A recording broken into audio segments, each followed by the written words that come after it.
ಪ್ರಿಯ ವಿದ್ಯಾರ್ಥಿಗಳೇ, ಕಳೆದ ತರಗತಿಯಲ್ಲಿ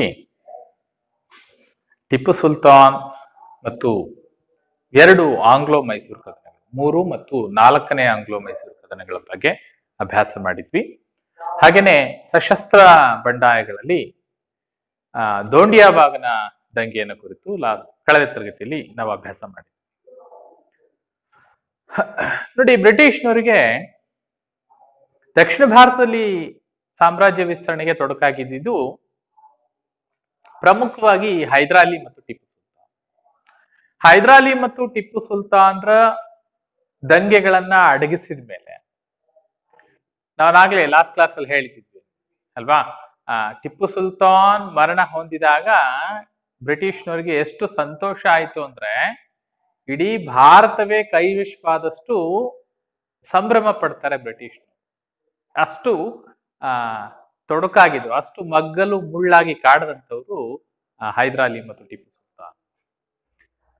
ಅವರ ಪ್ರತಿರೋಧವನ್ನ ಎದುರಿಸಿದ ನಂತರದಲ್ಲಿ, ಅವ್ರನ್ನ ಸೋಲಿಸಿ ಮೈಸೂರು ಸಂಸ್ಥಾನವನ್ನ ತಮ್ಮದಾಗಿಸಿಕೊಂಡ ನಂತರದಲ್ಲಿ ಬ್ರಿಟಿಷರು ಆಡಳಿತವನ್ನ ಕೇಂದ್ರೀಕರಿಸಲಿಕ್ಕೆ ಒಂದಷ್ಟು ಕಾನೂನುಗಳನ್ನ, ಕಾಯ್ದೆಗಳನ್ನ ಹೊಸದಾಗಿ ಜಾರಿಗೆ ತರತಕ್ಕಂತ ಪ್ರಯತ್ನವನ್ನು ಮಾಡ್ತಾರೆ. ಸೊ ಆ ನಿಟ್ಟಿನಲ್ಲಿ ಬಂದಿರತಕ್ಕಂತ ಕಾಯ್ದೆಯಲ್ಲಿ ಈ ದತ್ತು ಮಕ್ಕಳಿಗೆ ಹಕ್ಕಿಲ್ಲ ಅಂತಕ್ಕಂಥದ್ದು ಒಂದು ಕಾಯ್ದೆ ಗೊತ್ತಿದೆ ಅಲ್ವಾ. ಲಾರ್ಡ್ ಡಾಲ್ ಹೌಸಿ ದತ್ತು ಮಕ್ಕಳಿಗೆ ಹಕ್ಕಿಲ್ಲ ಅಂತಕ್ಕಂಥ ಕಾಯ್ದೆಯನ್ನ ಜಾರಿಗೊಳಿಸ್ತಾನೆ. ಈಗಾಗಲೇ ದತ್ತು ಮಕ್ಕಳಿಗೆ ಹಕ್ಕಿಲ್ಲ ಕಾಯ್ದೆ ಬಗ್ಗೆ ನಾವು ನೋಡಿದೀವಿ. ಏನ್ ಹೇಳುತ್ತೆ ದತ್ತು ಮಕ್ಕಳಿಗೆ ಹಕ್ಕಿಲ್ಲ ಕಾಯ್ದೆ? ದೇಶೀಯ ದೊರೆ ಸ್ವಂತ ಮಕ್ಕಳನ್ನ ಹೊಂದಿಲ್ಲದೇ ಇದ್ದ ಸಂದರ್ಭದಲ್ಲಿ ದತ್ತು ಪುತ್ರರಿಗೆ ತಮ್ಮ ರಾಜ್ಯದ ಉತ್ತರಾಧಿಕಾರವನ್ನ ವಹಿಸ್ಲಿಕ್ಕೆ ಅವಕಾಶ ನೀಡೋದಿಲ್ಲ. ದತ್ತು ಪುತ್ರರಿಗೆ ಉತ್ತರಾಧಿಕಾರದ ಹಕ್ಕಿಲ್ಲ, ಬದಲಾಗಿ ಆ ಸಾಮ್ರಾಜ್ಯ ಬ್ರಿಟಿಷ್ ಸಾಮ್ರಾಜ್ಯದಲ್ಲಿ ಲೀನವಾಗಬೇಕು. ಅಂದ್ರೆ ಬ್ರಿಟಿಷ್ನವ್ರು ಏನ್ ಮಾಡ್ತಾರೆ, ಯಾವ್ಯಾವ ಭಾರತೀಯ ದೊರೆಗಳಿಗೆ ಸ್ವಂತ ಮಕ್ಕಳಿಲ್ವೋ ಆ ರಾಜ್ಯಗಳನ್ನ ಕೇಂದ್ರವಾಗಿಟ್ಕೊಂಡು, ಅವುಗಳನ್ನ ಗಮನದಲ್ಲಿ ಇಟ್ಕೊಂಡು ಆ ರಾಜ್ಯಗಳನ್ನ ತಾವು ವಶಪಡಿಸಿಕೊಳ್ಳಿಕ್ಕೆ ರೂಪಿಸಿರ್ತಕ್ಕಂತ ಒಂದು ಕಾಯ್ದೆ ದತ್ತು ಮಕ್ಕಳಿಗೆ ಹಕ್ಕಿಲ್ಲ ಕಾಯ್ದೆ. ನೋಡಿ, ಏನು ಹೋರಾಟ ಮಾಡಂಗಿಲ್ಲ, ಏನಿಲ್ಲ ಅಲ್ವಾ, ರಾಜ್ಯ ನಮ್ದು. ಆದ್ರೆ ಉತ್ತರಾಧಿಕಾರ ಇಲ್ಲ ಅನ್ನೋ ಕಾರಣಕ್ಕಾಗಿ, ಸ್ವಂತ ಮಕ್ಕಳು ಇಲ್ಲ ಅನ್ನೋ ಕಾರಣಕ್ಕಾಗಿ ಅದನ್ನೇ ಕಾಯ್ದೆಯನ್ನ ಮಾಡ್ಬಿಟ್ಟು ಅವರ ಸಾಮ್ರಾಜ್ಯವನ್ನ ತಮ್ಮ ಅವಶ್ಯಕ್ಕೆ ತೆಗೆದುಕೊಳ್ತಕ್ಕಂಥ ಪ್ರಯತ್ನವನ್ನ ಬ್ರಿಟಿಷರು ಈ ದತ್ತು ಮಕ್ಕಳಿಗೆ ಹಕ್ಕಿಲ್ಲ ಕಾಯ್ದೆ ಮೂಲಕ ಜಾರಿಗೊಳಿಸ್ತಾರೆ. ಸೊ ಆ ಕಾಯ್ದೆ ಜಾರಿಗೊಂಡಂತಹ ಸಂಸ್ಥಾನಗಳು ತಮ್ಮ ಆಡಳಿತದ ಹಕ್ಕನ್ನ ಕಳೆದುಕೊಂಡು ಬ್ರಿಟಿಷ್ ಸಾಮ್ರಾಜ್ಯದಲ್ಲಿ ಲೀನವಾಗುತ್ತೆ. ಆ ತರದ ಕಾಯ್ದೆಗೆ ಒಳಪಟ್ಟಿರ್ತಕ್ಕಂಥ ಒಂದು ಸಂಸ್ಥಾನ ಕಿತ್ತೂರು ಸಂಸ್ಥಾನ. ನಾವೀಗ ಕಿತ್ತೂರಿನ ಬಂಡಾಯಕ್ಕೆ ಬರ್ತಾ ಇದ್ದೀವಿ. ಕಿತ್ತೂರು ಬ್ರಿಟಿಷರ ಆಡಳಿತದ ವಿರುದ್ಧ ಬಂಡೆದ್ದಿರ್ತಕ್ಕಂಥ ಸಂಸ್ಥಾನಗಳಲ್ಲಿ ಅದು ಕರ್ನಾಟಕದ ಪ್ರದೇಶದಲ್ಲಿ ಕಿತ್ತೂರಿನ ರಾಣಿ ಚೆನ್ನಮ್ಮಳ ಹೋರಾಟ, ಕಿತ್ತೂರಿನ ರಾಣಿ ಚೆನ್ನಮ್ಮಳ ಬಂಟ ಅಲ್ಲ. ಕಿತ್ತೂರು ಅಂದ ತಕ್ಷಣ 2 ಹೆಸರುಗಳು ಬರುತ್ತೆ, ಒಂದು ರಾಣಿ ಚೆನ್ನಮ್ಮ, ಮತ್ತೊಂದು ಸಂಗೊಳ್ಳಿ ರಾಯಣ್ಣ ಅಲ್ಲ. ಪ್ರಾಬಬ್ಲಿ ಕರ್ನಾಟಕದಲ್ಲಿ ರಾಯಣ್ಣನ ಹೆಸರನ್ನ ಕೇಳದೆ ಇರ್ತಕ್ಕಂಥವ್ರು ಯಾರು ಇಲ್ಲ ಅಂತ ಅನ್ಕೊಳ್ಳಿ.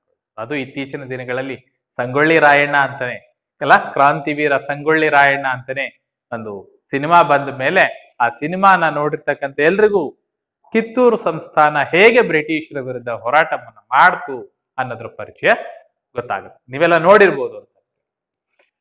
ಸೊ ಇವತ್ತಿನ ತರಗತಿಯಲ್ಲಿ ನಾವು ಈಗ ಕಿತ್ತೂರಿನ ಬಂಡಾಯವನ್ನ ಕುರಿತು ಅಭ್ಯಾಸ ಮಾಡ್ತಾ ಹೋಗ್ತೀವಿ. ನೋಡಿ, ರಾಣಿ ಚೆನ್ನಮ್ಮ, ವೀರರಾಣಿ ಚೆನ್ನಮ್ಮ ಕಿತ್ತೂರಿನ ಬಂಡಾಯದ ನಾಯಕತ್ವವನ್ನು ವಹಿಸ್ಕೊಂಡಿರ್ತಕ್ಕಂಥವಳು.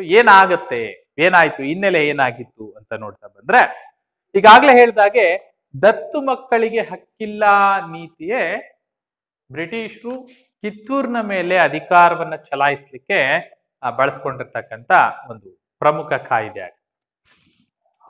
ಏನಾಗುತ್ತೆ ನೋಡಿ, ಕಿತ್ತೂರಿನಲ್ಲಿ ಮಲ್ಲಸರ್ಜಾ ಅಂತಕ್ಕಂಥವ್ರು ಆಳ್ವಿಕೆ ನಡೆಸ್ತಾರೆ. ಮಲ್ಲಸರ್ಜಾ ಅಂತಕ್ಕಂಥವ್ರು ಆಳ್ವಿಕೆನ ನಡೆಸ್ತಾ ಇದ್ದಾರೆ. ಕಿತ್ತೂರು ಸಂಸ್ಥಾನದ ದೊರೆ ಮಲ್ಲಸರ್ಜಾ. ಮಲ್ಲಸರ್ಜನ ಮಡದಿ ಹೆಂಡತಿ ರಾಣಿ ಚೆನ್ನಮ್ಮ. ಮಲ್ಲಸರ್ಜನ ಮರಣಾನಂತರದಲ್ಲಿ ಕಿತ್ತೂರಿನ ಆಡಳಿತ ಜವಾಬ್ದಾರಿಯನ್ನ ಯಾರು ವಹಿಸ್ಕೊಳ್ತಾರೆ ಅಂತ ನೋಡಿದ್ರೆ, ಚೆನ್ನಮ್ಮ ಕಿತ್ತೂರಿನ ಆಡಳಿತ ವಿಚಾರದಲ್ಲಿ ಹೆಚ್ಚು ತೊಡಗಿಸ್ಕೊಳ್ತಾಳೆ, ಹೆಚ್ಚಿನ ಆಸಕ್ತಿಯನ್ನ ವಹಿಸ್ತಾ ಹೋಗ್ತಾಳೆ ಕಿತ್ತೂರಿನ ಆಡಳಿತ. ಅದಕ್ಕೆ ಕಾರಣ ಏನು ಅಂತ ನೋಡಿ, ಯಾಕೆ ಮಲ್ಲಸರ್ಜನ ನಂತರದಲ್ಲಿ ಅವನ ಹಿರಿಯ ಮಗನಾಗಿರ್ತಕ್ಕಂಥ ಶಿವಲಿಂಗ ರುದ್ರ ಸರ್ಜಾ ಇವನು ಆಡಳಿತ ನೋಡ್ಕೊಳ್ಬಹುದಾಗಿತ್ತಲ್ಲ, ಅಧಿಕಾರದಲ್ಲಿ ಅವನೇ ಇರ್ತಾನೆ. ಶಿವಲಿಂಗ ರುದ್ರ ಸರ್ಜಾ, ಮಲ್ಲಸರ್ಜನ ಹಿರಿಯ ಮಗ ಶಿವಲಿಂಗ ರುದ್ರ ಸರ್ಜಾ ಅವನು ಆಡಳಿತಕ್ಕೆ ಬರ್ತಾನೆ. ಆದ್ರೆ ಅವನ ದೈಹಿಕ ಪರಿಸ್ಥಿತಿ ಹದಗೆಟ್ಟಿರೋ ಕಾರಣದಿಂದಾಗಿ, ದೈಹಿಕ ನ್ಯೂನ್ಯತೆಯನ್ನ ಹೊಂದಿರತಕ್ಕಂಥ ಕಾರಣದಿಂದಾಗಿ ಅಧಿಕಾರವನ್ನ ಸಮರ್ಥವಾಗಿ ನಿರ್ವಹಿಸಲಿಕ್ಕೆ ಆಗದೇ ಇದ್ದ ಸಂದರ್ಭದಲ್ಲಿ ರಾಣಿ ಚೆನ್ನಮ್ಮ ತಾನು ನಿಜವಾದ ಆಡಳಿತ ಪ್ರತಿನಿಧಿಯಾಗಿದ್ದುಕೊಂಡು ಆಡಳಿತದ ಜವಾಬ್ದಾರಿಯನ್ನ ನಿರ್ವಹಿಸುವಂತೆ ಆಗುತ್ತೆ ರಾಣಿ ಚೆನ್ನಮ್ಮ. ಈ ಶಿವಲಿಂಗ ರುದ್ರ ಸರ್ಜಾ ಆಡಳಿತ ನಡೆಸುವಂತ ಸಂದರ್ಭದಲ್ಲಿ ಬ್ರಿಟಿಷರು ಮರಾಠರ ಮೇಲೆ ದಾಳಿ ನಡೆಸ್ತಾರೆ. ಯಾರ ಕಾಲದಲ್ಲಿ? ಶಿವಲಿಂಗ ರುದ್ರ ಸರ್ಜನ ಆಡಳಿತ ಕಾಲದಲ್ಲಿ ಬ್ರಿಟಿಷರು ಮರಾಠರ ಮೇಲೆ ದಾಳಿ ನಡೆಸಿದ್ರು. ಆ ಬ್ರಿಟಿಷರು ಮರಾಠರ ಮೇಲೆ ನಡೆಸಿದ ದಾಳಿಗೆ ಶಿವಲಿಂಗ ರುದ್ರ ಸರ್ಜಾ ಬ್ರಿಟಿಷರಿಗೆ ನೆರವು ಕೊಟ್ಟರು, ಬೆಂಬಲ ಕೊಟ್ಟಿರ್ತಾರೆ. ಎಸ್, ನೆನ್ಪಿಟ್ಕೊಳ್ಳಿ, ಮರಾಠರ ಮೇಲೆ ಯುದ್ಧ ಮಾಡಿದ್ರು ಯಾರು? ಬ್ರಿಟಿಷ್. ರೈಟ್, ಬ್ರಿಟಿಷರು ಮರಾಠರ ಮೇಲೆ ಯುದ್ಧ ಮಾಡಿದಾಗ ಶಿವಲಿಂಗ ರುದ್ರ ಸರ್ಜಾ ಬ್ರಿಟಿಷರನ್ನ ಬೆಂಬಲಿಸ್ತಾನೆ, ಬ್ರಿಟಿಷರಿಗೆ ನೆರವನ್ನ ನೀಡಿರ್ತಾನೆ. ಈ ನೆರವನ್ನ ಪಡ್ಕೊಂಡು ಬ್ರಿಟಿಷರು ಮರಾಠರ ಮೇಲೆ ಪರಾಕ್ರಮ ಸಾಧಿಸ್ತಾರೆ, ಜಯಗಳಿಸ್ತಾರೆ. ಅದಕ್ಕೆ ಪ್ರತಿಯಾಗಿ ಬ್ರಿಟಿಷರು ಏನ್ ಮಾಡ್ತಾರೆ, ಶಿವಲಿಂಗ ರುದ್ರ ಸರ್ಜನ ವಂಶ ಪಾರಂಪರ್ಯವಾಗಿ ಆ ಪ್ರದೇಶವನ್ನ ಆಡಳಿತ ನಡೆಸಲಿಕ್ಕೆ, ವಂಶ ಪಾರಂಪರ್ಯವಾಗಿ ಆ ಪ್ರದೇಶವನ್ನ ಆಡಳಿತ ನಡೆಸ್ಕೊಂಡು ಹೋಗ್ಲಿಕ್ಕೆ ಆ ಸಂಸ್ಥಾನವನ್ನ ಬಿಟ್ಟುಕೊಟ್ಟಿರ್ತಾರೆ ಅನ್ನೋದು ಇತಿಹಾಸ ಹೇಳ್ತಾ ಬರುತ್ತೆ. ಅದಕ್ಕೆ ಪ್ರತಿಯಾಗಿ ಏನ್ ಮಾಡ್ಬೇಕು, ಶಿವಲಿಂಗ ರುದ್ರ ಸರ್ಜಾ ವಾರ್ಷಿಕ ಕಪ್ಪ ಕಾಣಿಕೆಗಳನ್ನ ಬ್ರಿಟಿಷ್ನವರಿಗೆ ಕೊಡ್ಬೇಕಾಗುತ್ತೆ. Yes, clear? ಶಿವಲಿಂಗ ರುದ್ರ ಸರ್ಜನ ಆಳ್ವಿಕೆ ಕಾಲದಲ್ಲಿ ಬ್ರಿಟಿಷರು ಮರಾಠರ ಮೇಲೆ ಯುದ್ಧ ಮಾಡಿದ್ರು. ಶಿವಲಿಂಗ ರುದ್ರ ಸರ್ಜಾ ಬ್ರಿಟಿಷರಿಗೆ ನೆರವನ್ನ ಕೊಟ್ಟಿದ್ದ. ಆ ಕಾರಣಕ್ಕಾಗಿ ಬ್ರಿಟಿಷರು ಆ ಸಂಸ್ಥಾನವನ್ನ ವಂಶ ಪಾರಂಪರ್ಯವಾಗಿ ಶಿವಲಿಂಗ ರುದ್ರ ಸರ್ಜನಿಗೆ ವಹಿಸ್ಕೊಡ್ತಾನೆ. ಅದಕ್ಕೆ ಪ್ರತಿಯಾಗಿ ವಾರ್ಷಿಕ ಕಾಣಿಕೆಗಳನ್ನ ಪಡೆಯುವಂತಾಗತ್ತೆ ಬ್ರಿಟಿಷ್ನವರು. ಸೊ ಈ ಒಪ್ಪಂದ ಯಾವಾಗಾಗಿತ್ತು ಅಂತ ನೋಡಿದ್ರೆ, ನೋಡಿ, ಥಾಮಸ್ ಮುನ್ರೋನ ಕಾಲದಲ್ಲಿ ಈ ತರದೊಂದು ಒಪ್ಪಂದ ಆಗಿದೆ. ನೆನ್ಪಿದ್ಯಾ ಥಾಮಸ್ ಮುನ್ರೋ ಹೆಸರು? ಎಲ್ಲಿ ಬರ್ತಾನೆ ಹೇಳಿ ಥಾಮಸ್ ಮುನ್ರೋ? ರೈತವಾರಿ ಪದ್ಧತಿ ಅಂತ ಬರ್ತದೆ. ಬ್ರಿಟಿಷ್ ಆಳ್ವಿಕೆಯ ಪರಿಣಾಮಗಳು ಅನ್ನೋ ಪಾಠದಲ್ಲಿ ನಾವು ಭೂಕಂದಾಯ ಪದ್ಧತಿಗಳಲ್ಲಿ ರೈತವಾರಿ ಪದ್ಧತಿ ಅಂತ ಬಂದಾಗ ಥಾಮಸ್ ಮುನ್ರೋ ಹೆಸರನ್ನ ಹೇಳ್ತೀವಿ. ಸೊ ಥಾಮಸ್ ಮುನ್ರೋನ ಅಧಿಕಾರ ಕಾಲದಲ್ಲಿ ಆ ಒಂದು ಅವಧಿಯಲ್ಲಿ ಈ ತರದ ಒಂದು ಒಪ್ಪಂದ ಆಗತ್ತೆ. ಆ ಒಪ್ಪಂದದ ಪ್ರಕಾರ ಶಿವಲಿಂಗ ರುದ್ರ ಸರ್ಜಾ ವಾರ್ಷಿಕವಾಗಿ ಕಾಣಿಕೆಗಳನ್ನ ಬ್ರಿಟಿಷ್ನವರಿಗೆ ಕೊಡಬೇಕು. ಅದಕ್ಕೆ ಪ್ರತಿಯಾಗಿ ಆ ಒಂದು ಸಂಸ್ಥಾನವನ್ನ ತನ್ನ ವಂಶ ಪಾರಂಪರ್ಯವಾಗಿ ಅಧಿಕಾರ ನಡೆಸ್ತಕ್ಕಂತ ಒಂದು ಅವಕಾಶನ ಬ್ರಿಟಿಷ್ನವ್ರು ಕೊಟ್ಟಿದ್ರು. ಸೊ ಇದಿಷ್ಟು ಹಿನ್ನೆಲೆ ಏನಾಗಿತ್ತು. ಶಿವಲಿಂಗ ರುದ್ರ ಸರ್ಜಾ ಮರಣ ಹೊಂದಿದ ನಂತರ ನೋಡಿ, ಇಲ್ಲಿಂದ ಶುರು ಆಗುತ್ತೆ. ಶಿವಲಿಂಗ ರುದ್ರ ಸರ್ಜಾ ಮರಣ ಹೊಂದಿದ್ಮೇಲೆ ನೆಕ್ಸ್ಟ್ ಯಾರು ಬರ್ಬೇಕು? ಶಿವಲಿಂಗ ರುದ್ರ ಸರ್ಜನ ಮಗ ಬರ್ಬೇಕು. ಆದ್ರೆ ಶಿವಲಿಂಗ ರುದ್ರ ಸರ್ಜನಿಗೆ ಮಗ ಇರಲಿಲ್ಲ, ಮಕ್ಕಳಿರ್ಲಿಲ್ಲ. ಸೊ ಮಕ್ಕಳಿಲ್ಲ ಅಂದ ಪಕ್ಷದಲ್ಲಿ ಏನಾಗ್ಬೇಕು? ಬ್ರಿಟಿಷರು ಜಾರಿಗೊಳಿಸಿರ್ತಕ್ಕಂಥ ದತ್ತು ಮಕ್ಕಳಿಗೆ ಹಕ್ಕಿಲ್ಲ ಕಾಯ್ದೆ ಪ್ರಕಾರ ಕಿತ್ತೂರು ಸಂಸ್ಥಾನ ಬ್ರಿಟಿಷ್ ಸಾಮ್ರಾಜ್ಯಕ್ಕೆ ಲೀನ ಆಗಬೇಕು. ಇದು ಬ್ರಿಟಿಷರ ಕಾಯ್ದೆ. ಸೊ ಶಿವಲಿಂಗ ರುದ್ರ ಸರ್ಜನಿಗೆ ಮಕ್ಕಳಿಲ್ಲದ ಕಾರಣ ಏನ್ ಮಾಡ್ತಾಳೆ, ಚೆನ್ನಮ್ಮ ಶಿವಲಿಂಗಪ್ಪ ಅಂತಕ್ಕಂಥ ಒಬ್ಬ ದತ್ತು ಪುತ್ರನನ್ನ ತೆಗೆದುಕೊಳ್ತಾಳೆ. ಚೆನ್ನಮ್ಮಾಳ ದತ್ತು ಪುತ್ರನ ಹೆಸರೇನು? ಶಿವಲಿಂಗಪ್ಪ. ಶಿವಲಿಂಗ ರುದ್ರ ಸರ್ಜ ಮಗ. ಶಿವಲಿಂಗಪ್ಪ ಅನ್ನುವ ದತ್ತು ಪುತ್ರನನ್ನ ತೆಗೆದುಕೊಂಡಿರ್ತಕ್ಕಂಥ ಚೆನ್ನಮ್ಮ, ಅವನ ಹೆಸರಿನಲ್ಲಿ, ಅವನಿನ್ನು ಅಪ್ರಾಪ್ತ ಬಾಲಕನಾಗಿರೋ ಕಾರಣದಿಂದ ಅವನ ಅವನ ಹೆಸರಿನಲ್ಲಿ ರಾಣಿ ಚೆನ್ನಮ್ಮ ಕಿತ್ತೂರಿನ ಆಡಳಿತವನ್ನ ನಿರ್ವಹಣೆ ಮಾಡ್ತಾ ಇದ್ರು. ಸೊ ಬ್ರಿಟಿಷ್ನವ್ರು ಏನ್ ಮಾಡಿದ್ರು, ಯಾವ್ಯಾವ ಸಂಸ್ಥಾನಗಳಲ್ಲಿ ಉತ್ತರಾಧಿಕಾರಿ ಇಲ್ಲ ಅಂತ ಪಟ್ಟಿ ಮಾಡಿ ಇಟ್ಕೊಂಡಿದ್ರು. ಸೊ ಆ ಪ್ರಕಾರ ಏನಾಯ್ತು, ಠಾಕರೆ ಅಂತಕ್ಕಂಥ ಒಬ್ಬ ಧಾರವಾಡದ ಕಲೆಕ್ಟರ್ ಇದ್ದ. ಧಾರವಾಡ ಪ್ರದೇಶದ ಕಲೆಕ್ಟರ್ ಠಾಕರೆ ಅಂತ ಪೊಲಿಟಿಕಲ್ ಏಜೆಂಟ್ ಕೂಡ ಆಗಿರ್ತಾನೆ. ಬ್ರಿಟಿಷರ ಪೊಲಿಟಿಕಲ್ ಏಜೆಂಟ್ ಜೊತೆಗೆ ಧಾರವಾಡದ ಕಲೆಕ್ಟರ್ ಆಗಿರ್ತಾನೆ ಠಾಕರೆ ಅಂತಕ್ಕಂಥವ್ನು. ಸೊ ಅವನೇನ್ ಮಾಡ್ತಾನೆ, ಕಿತ್ತೂರಿನ ರಾಣಿ ಚೆನ್ನಮ್ಮನ ಆಸ್ಥಾನಕ್ಕೆ ಭೇಟಿ ಕೊಡ್ತಾನೆ. ಅಲ್ಲಿಗೆ ಬಂದ್ಬಿಟ್ಟು ಹಕ್ಕು ಪ್ರತಿಪಾದನೆ ಮಾಡ್ತಾನೆ. ಏನ್ ಹಕ್ಕು? ದತ್ತು ಮಕ್ಕಳಿಗೆ ಹಕ್ಕಿಲ್ಲ ಕಾಯ್ದೆ ಪ್ರಕಾರ, ಕಂಪನಿಯ ಕಾಯ್ದೆ ಪ್ರಕಾರ ನಿಮ್ಮ ಕಿತ್ತೂರು ಸಂಸ್ಥಾನ ಬ್ರಿಟಿಷ್ ಸಾಮ್ರಾಜ್ಯದಲ್ಲಿ ಲೀನ ಆಗ್ಬೇಕು. ಆದ್ರೆ ಚೆನ್ನಮ್ಮ ಅದನ್ನ ಒಪ್ಕೊಳ್ಳೋದಿಲ್ಲ. ನೀವು ಸಿನಿಮಾ ನೋಡಿದೀರಾ ಅಂತ ಅಲ್ವಾ? ಆ ಠಾಕರೆ ಮತ್ತು ಚೆನ್ನಮ್ಮಾಳ ನಡುವೆ ನಡೆದಿರ್ತಕ್ಕಂಥ ಸಂಭಾಷಣೆ ಹೇಗಿದೆ? ನಾವು ಜಾಗಟೆ ಇಡಲು ಜಾಗ ಕೊಟ್ಟರೆ ಜಾಗವೇ ನಮ್ಮದೆಂದು ಬೊಬ್ಬೆ ಹಾಕುವ ಅಬ್ಬೆಕಾರಿಗಳು ನೀವು. ರಾಣಿ ಚೆನ್ನಮ್ಮ ಠಾಕರೆಗೆ ಎಚ್ಚರಿಕೆ ಕೊಡ್ತಾಳೆ, ಕಿತ್ತೂರು ಈ ಜನರಿಗೆ ಸೇರಿದ್ದು, ಈ ನಾಡಿನ ಭೂಮಿ ಇದು, ಇದಕ್ಕೆ ನಾವ್ಯಾಕೆ ತೆರಿಗೆ ಕೊಡ್ಬೇಕು, ನಾವ್ಯಾಕೆ ಕಪ್ಪ ಕೊಡ್ಬೇಕು ಅಂತಕ್ಕಂಥ ಪ್ರಶ್ನೆಗಳು ಬರುತ್ತೆ. ಸೊ ಈ ಠಾಕರೆ ಏನ್ ಮಾಡ್ತಾನೆ, ಅಲ್ಲಿರ್ತಕ್ಕಂಥ ವಸ್ತುಸ್ಥಿತಿಯನ್ನ, ವಾಸ್ತವತೆಯನ್ನ ವರದಿ ಮಾಡ್ತಾನೆ. ಸೊ ಶಿವಲಿಂಗ ರುದ್ರ ಸರ್ಜನಿಗೆ ಮಕ್ಕಳಿಲ್ಲ, ಸೊ ದತ್ತು ಮಕ್ಕಳಿಗೆ ಹಕ್ಕಿಲ್ಲ ಕಾಯ್ದೆ ಪ್ರಕಾರ ಈ ಸಂಸ್ಥಾನ ಬ್ರಿಟಿಷ್ ಸಾಮ್ರಾಜ್ಯಕ್ಕೆ ಸೇರ್ಬೇಕು ಅಂತಕ್ಕಂಥ ಒಂದು ರಿಪೋರ್ಟ್ ಅನ್ನ ಕೊಡ್ತಾನೆ.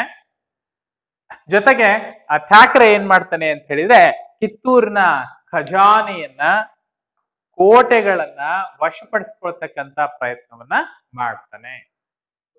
ಯಾವಾಗ ಠಾಕರೆ ಮುಂದುವರೆದ್ಬಿಟ್ಟು ಕಿತ್ತೂರಿನ ಮೇಲೆ ದಾಳಿ ಮಾಡ್ತಾನೆ, ಕಿತ್ತೂರನ್ನ ವಶಪಡಿಸ್ಕೊಳ್ಳೋ ಪ್ರಯತ್ನವನ್ನ ಮಾಡ್ತಾನೆ, ಆಗ ಅನಿವಾರ್ಯವಾಗಿ ರಾಣಿ ಚೆನ್ನಮ್ಮಳು ಕೂಡ ಈ ಠಾಕರೆಯನ್ನ ನಿಯಂತ್ರಣ ಮಾಡ್ಬೇಕು ಅಂತ ಹೇಳಿದ್ರೆ ಯುದ್ಧ ಅನಿವಾರ್ಯ ಅನ್ನೋದನ್ನ ಮನೆಗಾಳ್ತಾಳೆ.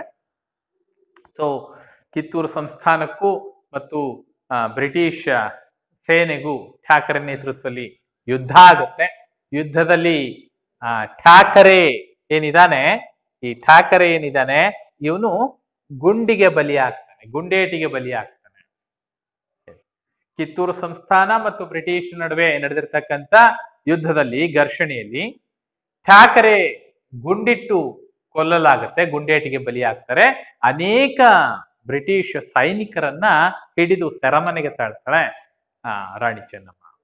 ಸೊ ರಾಣಿ ಚೆನ್ನಮ್ಮನ ಎಲ್ಲ ಹೋರಾಟದಲ್ಲೂ ಅವಳಿಗೆ ಬೆಂಗಾವಲಾಗಿ ನಿಂತ್ಕೊಂಡಿದ್ದು ಯಾರು ಅಂತ ಹೇಳಿದ್ರೆ ಸಂಗೊಳ್ಳಿ ರಾಯಣ್ಣ ಅಲ್ವಾ? ಸಂಗೊಳ್ಳಿ ರಾಯಣ್ಣನನ್ನ ಚೆನ್ನಮ್ಮನಾಳನ್ನ ಬಿಟ್ಟು ಹೇಳಲಿಕ್ಕೆ ಸಾಧ್ಯ ಇಲ್ಲ, ಜೊತೆ ಜೊತೆಯಾಗೆ ಹೋಗ್ಬೇಕು. ಆದ್ರೂ ಅಲ್ಲಿ ನಾವು ಹೇಳೋ ಪ್ರಯತ್ನ ಮಾಡಿ. ಸೊ ಒಂದು ಹಂತದಲ್ಲಿ ಬ್ರಿಟಿಷ್ ಸೇನೆಯ ಮೇಲೆ ಯುದ್ಧ ಮಾಡಿ ಜಯಗಳಿಸಿರ್ತಕ್ಕಂಥ ಕಿತ್ತೂರಿನ ರಾಣಿ ಚೆನ್ನಮ್ಮ ಠಾಕರೆಯನ್ನ ಹತ ಮಾಡುವಲ್ಲಿ ಯಶಸ್ವಿ ಆಗ್ತಾಳೆ, ಬ್ರಿಟಿಷ್ ಸೈನಿಕರನ್ನ ಸೆರೆಮನೆಗೆ ದೂಡ್ತಾಳೆ. ಆದ್ರೆ ಕಿತ್ತೂರನ್ನ ವಶಪಡಿಸಿಕೊಳ್ಳೇಬೇಕು ಅನ್ನೋ ಹಠಕ್ಕೆ ಬಿದ್ದಿರ್ತಕ್ಕಂಥ ಬ್ರಿಟಿಷರು ಲೆಫ್ಟಿನೆಂಟ್ ಕರ್ನಲ್ ಡೀಕನನ್ನ ನೇತೃತ್ವದಲ್ಲಿ ಕಿತ್ತೂರನ್ನ ವಶಪಡಿಸಿಕೊಳ್ಳೇಬೇಕು ಎಂಬ ದೃಢ ನಿರ್ಧಾರದಿಂದ ಮತ್ತಷ್ಟು ಸೈನ್ಯವನ್ನ ಸನ್ನದ್ಧಗೊಳಿಸಿರ್ತಕ್ಕಂಥ ಬ್ರಿಟಿಷರು ಲೆಫ್ಟಿನೆಂಟ್ ಕರ್ನಲ್ ಡೀಕ್ನ ನೇತೃತ್ವದಲ್ಲಿ ಮತ್ತೊಮ್ಮೆ ಕಿತ್ತೂರಿನ ಮೇಲೆ ದಾಳಿ ಮಾಡ್ತಾರೆ. ಆ ದಾಳಿಯ ಸಂದರ್ಭದಲ್ಲಿ ಒಳಸಂಚು ನಡೆಸಿ ದೇಶೀಯ ಸಂಸ್ಥಾನದ, ಅದರಲ್ಲೂ ಕಿತ್ತೂರಿನ ಸ್ಥಳೀಯರ ಸಹಕಾರವನ್ನು ಪಡ್ಕೊಂಡು, ಒಂದಷ್ಟು ಜನ ಇರ್ತಾರೆ ಅಲ್ವಾ, ಎಲ್ಲ ಕಡೆಯಲ್ಲೂ ಇರ್ತಾರೆ, ಉಂಡು ಮನೆಗೆ ದ್ರೋಹ ಬಗೆಯೋರು. ಸೊ ಕಿತ್ತೂರು ಸಂಸ್ಥಾನದಲ್ಲಿ ಇದ್ಕೊಂಡು ಅಲ್ಲಿನ ಅನ್ನವನ್ನೇ ತಿಂದ್ಕೊಂಡು ಬ್ರಿಟಿಷರಿಗೆ ಕಿತ್ತೂರು ಸಂಸ್ಥಾನದ ಆ ವಿರುದ್ಧವಾಗಿ ಅವರನ್ನ ಬ್ರಿಟಿಷರಿಗೆ ಹಿಡಿದು ಕೊಡ್ತಕ್ಕಂತ ಕೆಲಸದಲ್ಲಿ ಕೆಲವರು ತೊಡಕೊಳ್ತಾರೆ. ಸೊ ಅಂತವರ ಸಹಕಾರವನ್ನ ಪಡ್ಕೊಂಡು ಬ್ರಿಟಿಷರ ಸೈನ್ಯ ಕಿತ್ತೂರಿನ ಕೋಟೆಗೆ ಮುತ್ತಿಗೆ ಹಾಕುತ್ತೆ. ಆ ಯುದ್ಧ ಆ ಒಂದು ಸಿನಿಮಾ ನೋಡಿದ್ರೆ ನಿಮ್ಗೆ ಗೊತ್ತಾಗುತ್ತೆ ಅಲ್ವಾ? ಮದ್ದುಗುಂಡುಗಳಲ್ಲಿ ಏನ್ ಮಾಡ್ತಾರೆ, ಸಗಣಿ ನೀರಲ್ಲಿ ಬೆರೆಸಿ ಇಟ್ಟಿರ್ತಾರೆ. ಸೊ ಮದ್ದುಗುಂಡುಗಳು ಸಿಡಿಯೋದಿಲ್ಲ. ಸೊ ಒಟ್ಟಾರೆ ಏನೋ ಮಾಡಿ ಹೇಗೆ ಯುದ್ಧ ಮಾಡಿದೆ ಅನ್ನೋದಕ್ಕಿಂತ ಯುದ್ಧದಲ್ಲಿ ನಾನು ಗೆದ್ದೆ ಅನ್ನೋದೇ ಮುಖ್ಯ ಅಂತ ಬ್ರಿಟಿಷ್. ಸೊ ಅಂತೂ ಇಂತೂ ಬ್ರಿಟಿಷ್ನವ್ರು ಏನ್ ಮಾಡ್ತಾರೆ, ಚೆನ್ನಮ್ಮಾಳನ್ನ ಸೋಲಿಸ್ಬಿಟ್ಟು ಯುದ್ಧದಲ್ಲಿ ಚೆನ್ನಮ್ಮಾಳನ್ನ ಸೆರೆ ಹಿಡಿತಾರೆ. ಚೆನ್ನಮ್ಮಾಳನ್ನ ಸೆರೆ ಹಿಡಿದ್ಬಿಟ್ಟು ಬೈಲಹೊಂಗುಲದ ಒಂದು ಕಾರಾಗೃಹದಲ್ಲಿ ಚೆನ್ನಮ್ಮಾಳನ್ನ ಸೆರೆಮನೆಯಲ್ಲಿ ಇಡ್ತಾರೆ.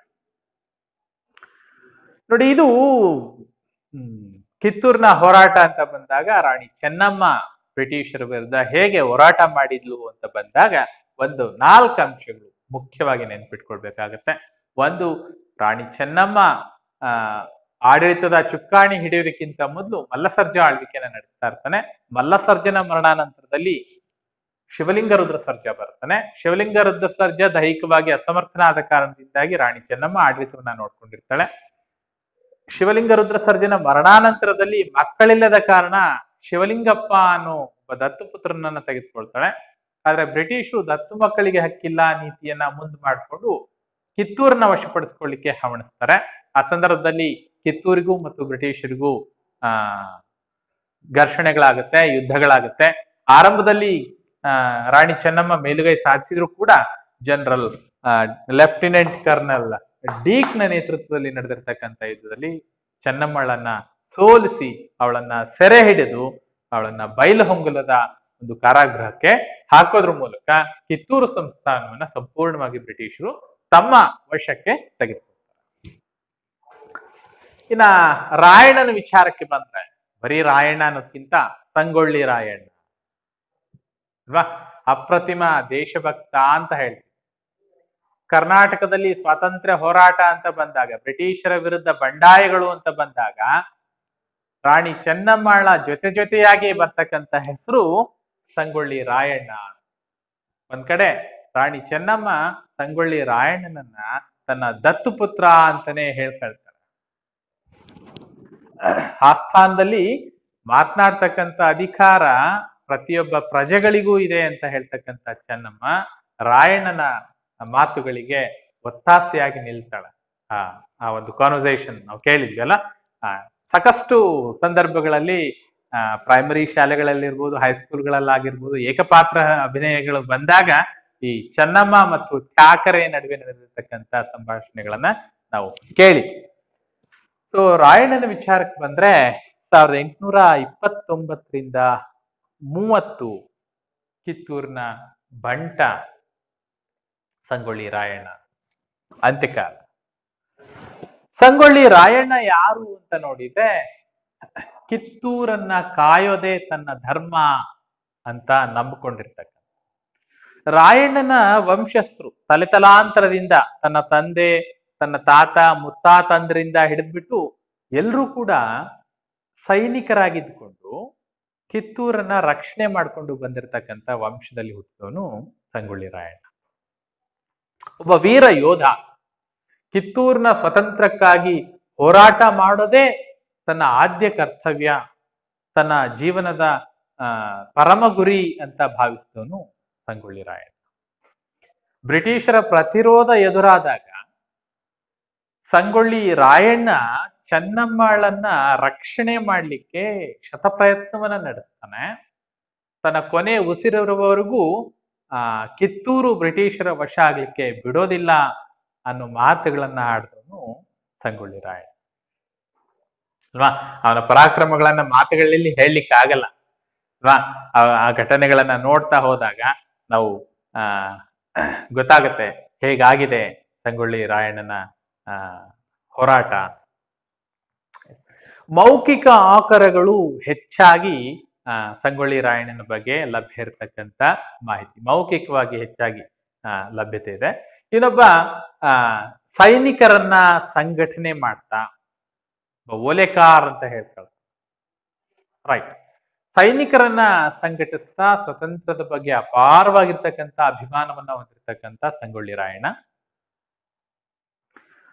ಸ್ಥಳೀಯವಾಗಿ ಏನು ಸ್ಥಳೀಯರು, ಕಿತ್ತೂರು ಸಂಸ್ಥಾನದ ಸ್ಥಳೀಯರು ಏನು ಬ್ರಿಟಿಷರಿಗೆ ನೆರವಾಗ್ತಾ ಇದ್ರು ಅಂತವರ ವಿರುದ್ಧ ಸೆಟೆದು ನಿಲ್ತಕ್ಕಂಥ ವ್ಯಕ್ತಿತ್ವ ಇದ್ದಿದ್ದು ಸಂಗೊಳ್ಳಿ ರಾಯಣ್ಣ. ಸೊ ಇವನೇನ್ ಮಾಡ್ತಾನೆ ಅಂತ ಹೇಳಿದ್ರೆ, ಬ್ರಿಟಿಷರನ್ನ ಕಂಟ್ರೋಲಿಗೆ ತಗೊಳ್ಬೇಕು ಅಂತ ಹೇಳಿದ್ರೆ ಬ್ರಿಟಿಷರ ಸ್ಥಳೀಯ ಮೂಲಗಳನ್ನ ಹುಡುಕ್ತಾನೆ. ಅಂದ್ರೆ ಬ್ರಿಟಿಷರ ಪ್ರಮುಖ ಆಡಳಿತ ಕಚೇರಿಗಳಾಗಿರ್ತಕ್ಕಂಥ ಯಾವುದು ತಾಲೂಕ್ ಕಚೇರಿಗಳು ಅಂತ ಇರುತ್ತೆ ಅಲ್ವಾ. ಈ ತಾಲೂಕು ಕಚೇರಿಗಳು ಮತ್ತು ಖಜಾನೆಗಳನ್ನ ಲೂಟಿ ಮಾಡೋದ್ರ ಮೂಲಕ ಅವರನ್ನ ಭಯಪಡಿಸ್ತಕ್ಕಂಥ ಪ್ರಯತ್ನವನ್ನ ಮಾಡ್ತಾನೆ. ಸೊ ಆ ಟಾರ್ಗೆಟ್ಗೆ ಬಲಿಯಾಗಿದ್ದು ಯಾವ್ದ್ಯಾವುದು ಅಂತ ಹೇಳಿದ್ರೆ ನಂದಗಡ ಅಂತ.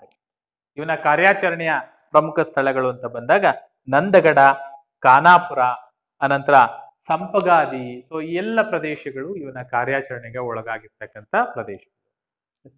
ತಾಲೂಕು ಕಚೇರಿಗಳನ್ನ, ಖಜಾನೆಗಳನ್ನ ಗುರಿಯಾಗಿಸ್ಕೊಂಡು ಇವನೇನ್ ಮಾಡ್ತಾನೆ, ಸೈನ್ಯವನ್ನ ಸಂಘಟಿಸಿ ಬ್ರಿಟಿಷರ ವಿರುದ್ಧ ಯಾರಿಗೆ ಆಕ್ರೋಶ ಇರುತ್ತೆ ಅಂತವ್ರನ್ನೆಲ್ಲ ಸೇರಿಸ್ಕೊಂಡು ತನ್ನದೇ ಆಗಿರ್ತಕ್ಕಂಥ ಒಂದು ಸೈನ್ಯವನ್ನ ರಚನೆ ಮಾಡಿಕೊಂಡು ಬ್ರಿಟಿಷರ ವಿರುದ್ಧ ಹೋರಾಟವನ್ನ ರೂಪಿಸಿದಂಥವನು. ಗುಪ್ತ ಸಭೆಗಳನ್ನ ಆಯೋಜನೆ ಮಾಡ್ತಕ್ಕಂಥದ್ದು, ಆ ಗುಪ್ತ ಸಭೆಗಳಲ್ಲಿ ಮುಂದಿನ ಹೋರಾಟದ ಬಗ್ಗೆ ರೂಪರೇಷೆಗಳನ್ನ ಸಿದ್ಧಪಡಿಸ್ತಕ್ಕಂಥದ್ದು, ಹೋರಾಟ ಹೇಗೆ ಸಾಗಬೇಕು ಅಂತಕ್ಕಂಥದ್ದನ್ನ ತಾನು ರೂಪಿಸ್ಕೊಂಡು ಕಿತ್ತೂರ್ನ ಸ್ವತಂತ್ರಕ್ಕಾಗಿ ಹೋರಾಡಿರ್ತಕ್ಕಂಥ ಒಬ್ಬ ಅಪ್ರತಿಮ ದೇಶಭಕ್ತ, ಅಪ್ರತಿಮ ಸೇನಾನಿ ಅದು ಸಂಗೊಳ್ಳಿ ರಾಯಣ್ಣ.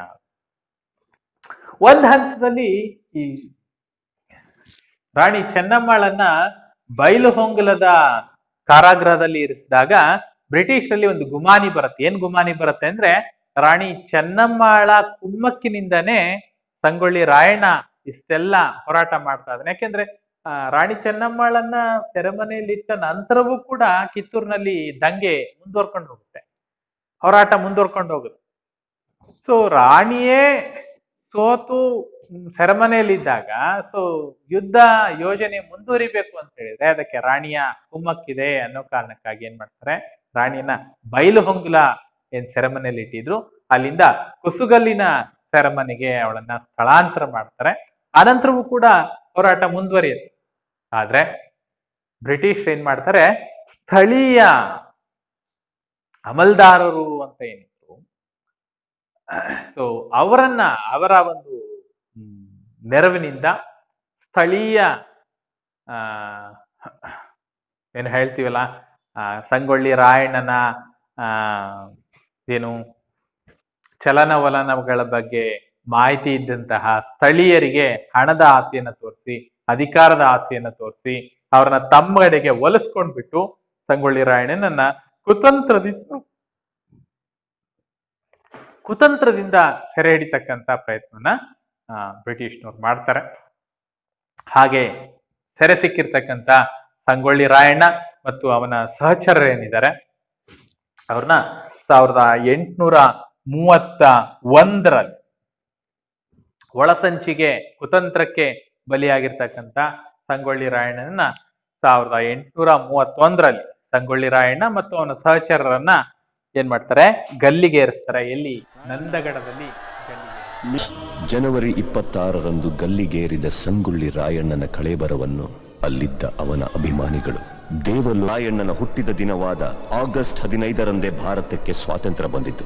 ಗಲ್ಲಿಗೇರಿದ ದಿನವಾದ ಜನವರಿ 26ರಂದೇ ಭಾರತ ಗಣರಾಜ್ಯವಾಗಿದ್ದು, ದೇಶಪ್ರೇಮ, ಸ್ವಾಮಿ ನಿಷ್ಠೆ, ತ್ಯಾಗ ಬಲಿದಾನಗಳ ಪ್ರತೀಕ ರಾಯಣ್ಣ, ಕ್ರಾಂತಿವೀರ ಸಂಗೊಳ್ಳಿ ರಾಯಣ್ಣ. ನಿಮಗೆ ಈ ಕಿತ್ತೂರು ರಾಣಿ ಚೆನ್ನಮ್ಮ ಮತ್ತು ಸಂಗೊಳ್ಳಿ ರಾಯಣ್ಣನ ಬ್ರಿಟಿಷರ ವಿರುದ್ಧ ಹೋರಾಟಗಳು ಸ್ಪಷ್ಟವಾಗಿ ನಮಗೆ ಅರ್ಥ ಆಗ್ಬೇಕು ಅಂತ ಹೇಳಿದ್ರೆ ಸಾಕಷ್ಟು ಸಿನಿಮಾಗಳಿದೆ, ಹಿಂದಿನ ಸಿನಿಮಾಗಳು ಇದೆ, ಹೊಸದಾಗಿ ಬಂದಿರತಕ್ಕಂತ ಸಿನಿಮಾನು ಇದೆ ಸಂಗೊಳ್ಳಿ ರಾಯಣ್ಣ. ಸೊ ಆ ಸಿನಿಮಾಗಳನ್ನ ನೋಡಿದಾಗ ಆ ನೈಜ ಘಟನೆಗಳು ನಮ್ಮ ಕಣ್ಣು ಮುಂದೆ ಬಂದಾಗ ನಮಗೆ ಸ್ಪಷ್ಟವಾಗಿ ಅರ್ಥ ಮಾಡ್ಕೊಳ್ಳಿಕ್ಕೆ ಸಾಧ್ಯ ಆಗತ್ತೆ. ಸೊ ಇದಿಷ್ಟು ಕಿತ್ತೂರು ಬಂಡಾಯ ಅಂತ ಬಂದಾಗ ಪ್ರಮುಖವಾಗಿ ಇಬ್ಬರ ಬಗ್ಗೆ ನಾವು ಅಭ್ಯಾಸ ಮಾಡ್ತೀವಿ. ಒಂದು ಚೆನ್ನಮ್ಮ, ರಾಣಿ ಚೆನ್ನಮ್ಮ, ಮತ್ತೊಂದು ಸಂಗೊಳ್ಳಿ ರಾಯಣ್ಣ. ನೆಕ್ಸ್ಟ್ ಮುಂದುವರೆದು ಅಮರಸುಳ್ಯ ಬಂಡಾಯ ಅಂತಕ್ಕಂಥದ್ದನ್ನ ನಾವು ಅಭ್ಯಾಸ ಮಾಡ್ತೀವಿ. ಯಾವ್ದಿದು ಅಮರಸುಳ್ಯ ಬಂಡಾಯ? ಅಮರಸುಳ್ಯ ಬಂಡಾಯವನ್ನ ನಾವು ಈ ಕರಾವಳಿ ಪ್ರದೇಶ, ಕೊಡಗು ಪ್ರದೇಶದ ಕಂಡು ಬಂದಿರತಕ್ಕಂತ ದಂಗೆಗಳಲ್ಲಿ ನಾವು ಇದನ್ನ ಗುರುತಿಸ್ತಾ ಹೋಗ್ತೀವಿ. ಕರಾವಳಿ ಪ್ರದೇಶಗಳಲ್ಲಿ, ಕೊಡಗು ಪ್ರದೇಶದಲ್ಲಿ ಕಂಡು ಬಂದಿರತಕ್ಕಂತ ಬಂಡಾಯಗಳಲ್ಲಿ ನೋಡಿ, ಇಲ್ಲಿ ಚಿಕ್ಕವೀರ ರಾಜೇಂದ್ರ ಅಂತಕ್ಕಂಥವ್ರು ಆಳ್ವಿಕೆಯನ್ನ ನಡೆಸ್ತಾರೆ. ಚಿಕ್ಕವೀರ ರಾಜೇಂದ್ರ ಹಾಲೇರಿ ರಾಜವಂಶಸ್ಥ.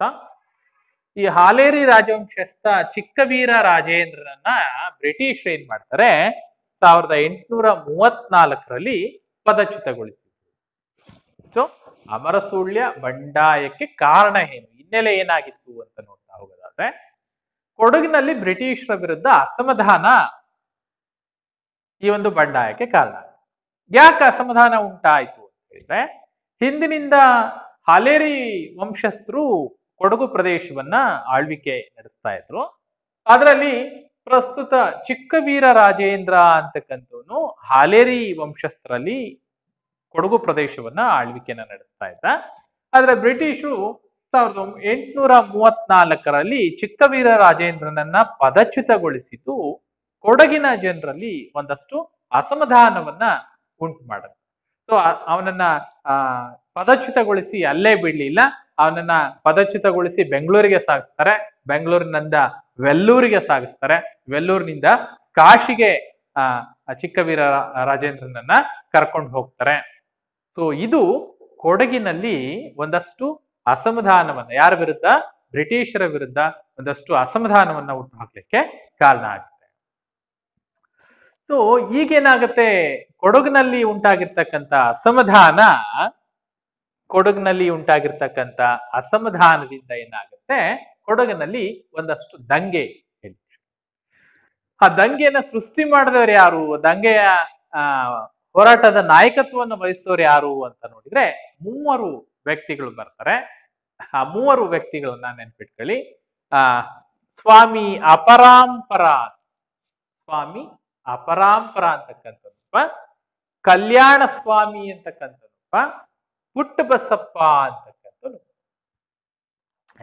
ಕೊಡಗಿನ ದಂಗೆಯ ನಾಯಕತ್ವವನ್ನು ವಹಿಸ್ಕೊಂಡಿರ್ತಕ್ಕಂಥದ್ದು, ಕೊಡಗಿನ ದಂಗೆಯ ಹೋರಾಟವನ್ನ ಸಂಘಟಿಸಿದವರು, ಬಂಡಾಯವನ್ನ ಸಂಘಟಿಸಿದವರು ಯಾರು ಅಂತ ನೋಡಿದ್ರೆ ಈ 3 ವ್ಯಕ್ತಿ. ಯಾರು? ಒಬ್ಬ ಸ್ವಾಮಿ ಅಪರಾಂಪರ ಅಂತಕ್ಕಂಥವನು, ಎರಡನೇನು ಕಲ್ಯಾಣ ಸ್ವಾಮಿ ಅಂತಕ್ಕಂಥವನು, ಮೂರನೇನು ಪುಟ್ಟಬಸಪ್ಪ. ಸೊ ಇವರು ಕೊಡಗಿನಲ್ಲಿ ಬ್ರಿಟಿಷರ ವಿರುದ್ಧ ಬಂಡಾಯವನ್ನ ಸಂಘಟನೆ ಮಾಡಿ ಅವರ ವಿರುದ್ಧ, ಬ್ರಿಟಿಷರ ವಿರುದ್ಧ ಹೋರಾಟವನ್ನ ರೂಪಿಸ್ತಕ್ಕಂಥವ್ರು, ಬಂಡೆದ್ದವರು, ಬಂಡುಕೋರರು ಅಂತ ನಾವು ಕರೀತೀವಿ. ಸೊ ಬ್ರಿಟಿಷರು ಏನ್ ಮಾಡ್ತಾರೆ, ಯಾವಾಗ ಕೊಡಗಿನಲ್ಲಿ ಬಂಡಾಯಗಳು ಶುರುವಾಗತ್ತೆ ಅವರನ್ನ ಹತ್ತಿಕ್ತಕ್ಕಂಥ ಕೆಲಸವನ್ನ ಮಾಡ್ತಾರೆ. ಸೊ ಬ್ರಿಟಿಷರು ಯಾವಾಗ್ಲೂ ಹೊಡಿಬೇಕು ಫಸ್ಟ್. ಒಂದ್ ಕಡೆ ಬಿಟ್ರೆ ಬಂಡಾಯ ಕಾವು ಜಾಸ್ತಿ ಆಗತ್ತೆ. ಸೊ ಏನ್ ಮಾಡ್ಬೇಕು, ವಿಘಟಿಸ್ಬೇಕು. ಏನ್ ಮಾಡ್ತಾರೆ, 1835ರಲ್ಲಿ ಸ್ವಾಮಿ ಅಪರಾಂಪರರನ್ನ ಬಂಧಿಸ್ಬಿಟ್ಟು ಬೆಂಗಳೂರಿನ ಕಾರಾಗೃಹಕ್ಕೆ ಹಾಕ್ತಾರೆ. 1837ರ ಹೊತ್ತಿಗೆ ಕಲ್ಯಾಣ ಸ್ವಾಮಿಯನ್ನ ಬಂಧಿಸ್ಬಿಟ್ಟು ಮೈಸೂರಿನ ಕಾರಾಗೃಹಕ್ಕೆ ಹಾಕ್ತಾರೆ. ನೋಡಿ, ಒಬ್ಬನ ಬೆಂಗಳೂರಿಗೆ ಹಾಕಿದ್ರು, ಒಬ್ರನ್ನ ಮೈಸೂರಿಗೆ ಹಾಕಿದ್ರು. ಸೊ ಇವ್ರನ್ನ ತಗೊಂಡೋಗಿ ಸೆರೆಮನೆಯಲ್ಲಿ ಇಟ್ಟಾಗ ಏನಾಗುತ್ತೆ, ಒಂದಷ್ಟು ಕೊಡಗಿನ ದಂಗೆ ಕಡಿಮೆ ಆಗೋ ಸಾಧ್ಯತೆಗಳನ್ನ ಬ್ರಿಟಿಷ್ನವರು ಎದುರುಕಾಗ್ತಾರೆ. ಆದ್ರೆ ನೋಡಿ, ಇವರಿಬ್ರು ಆದ್ಮೇಲೆ ಪುಟ್ಟಬಸಪ್ಪ ಒಬ್ಬ ಉಳ್ಕೊಂಡ. ಸೊ ಇಲ್ಲೇನಾಗುತ್ತೆ, ಒಂದಷ್ಟು ಗೊಂದಲ ಸೃಷ್ಟಿಸ್ತಕ್ಕಂಥ ಪ್ರಯತ್ನ ಮಾಡ್ತಾರೆ. ಯಾರಿಗೆ? ಬ್ರಿಟಿಷ್ನವರಿಗೆ ಗೊಂದಲವನ್ನ ಹುಟ್ಟುಹಾಕ್ತಕ್ಕಂಥ ಪ್ರಯತ್ನವನ್ನ ಕೊಡಗಿನ ಜನ ಮಾಡ್ತಾರೆ. ಏನಾಯ್ತು ನೋಡಿ, ಕೆನರಾ ಪ್ರಾಂತ್ಯ, ನಮ್ಗೆ ಗೊತ್ತಾ, ಕೆನರಾ ಪ್ರಾಂತ್ಯ ಅಂದ್ರೆ ಕರ್ನಾಟಕದ ಕರಾವಳಿ ತೀರ ಪ್ರದೇಶಕ್ಕೆ ಹೋದ್ರೆ ಕೆನರಾ ತೀರ ಅಂತ ಕರಿತೀವಿ. ಆ ಕೆನರಾ ಪ್ರಾಂತ್ಯದಲ್ಲಿ ಬರ್ತಕ್ಕಂಥ ಒಂದಷ್ಟು ಪ್ಲೇಸಸ್, ಅದು ಸುಳ್ಯ ಅಂತ ಬರುತ್ತೆ, ಬೆಳ್ಳಾರೆ ಅಂತ ಬರುತ್ತೆ. ಬಳ್ಳಾರಿ ಅಲ್ಲ, ಬೆಳ್ಳಾರೆ. ಹಾಗೇನೆ ಪುತ್ತೂರು. ಸೊ ಈ ಸುಳ್ಯ, ಬೆಳ್ಳಾರೆ, ಪುತ್ತೂರು ಇವೆಲ್ಲ ಈ ಅಮರಸುಳ್ಯ ಬಂಡಾಯದ ಪ್ರಮುಖ ಸ್ಥಳಗಳು. ಆ ಬಂಡಾಯ ನಡೆದಿರ್ತಕ್ಕಂಥ ಪ್ರಮುಖ ಸ್ಥಳಗಳು ಈ ಪ್ರದೇಶ. ಸೊ ಇಲ್ಲೇನಾಗುತ್ತೆ ಅಂತ ಹೇಳಿದ್ರೆ, ಈ ಸುಳ್ಯದ ಒಬ್ಬ ರೈತ ಶನಿವಾರ ಸಂತೆಯ ಪುಟ್ಟಬಸಪ್ಪ ಅಂತಕ್ಕಂಥ ಒಬ್ಬ ರೈತನನ್ನ ಕರ್ಕೊಂಡು ಬಂದು ಅವನನ್ನ ಕಲ್ಯಾಣ ಸ್ವಾಮಿ ಅಂತ ಬಿಂಬಿಸ್ತಾರೆ. ರೈಟ್. ಶನಿವಾರ ಸಂತೆಯ ಒಬ್ಬ ರೈತನನ್ನ ಪುಟ್ಟಬಸಪ್ಪನ ಪಾತ್ರಕ್ಕೆ, ಅವನ ಸ್ಥಾನಕ್ಕೆ ಆಯ್ಕೆ ಮಾಡ್ಕೊಳ್ತಾರೆ. ತಾನು ಸ್ವತಃ ಸ್ವಾಮಿ ಅಪರಾಂಪರ ಅಂತ ತನ್ನನ್ನ ತಾನು ಕರ್ಕೊಳ್ತಾರೆ. ಯಾರಿವ್ರಿಬ್ರು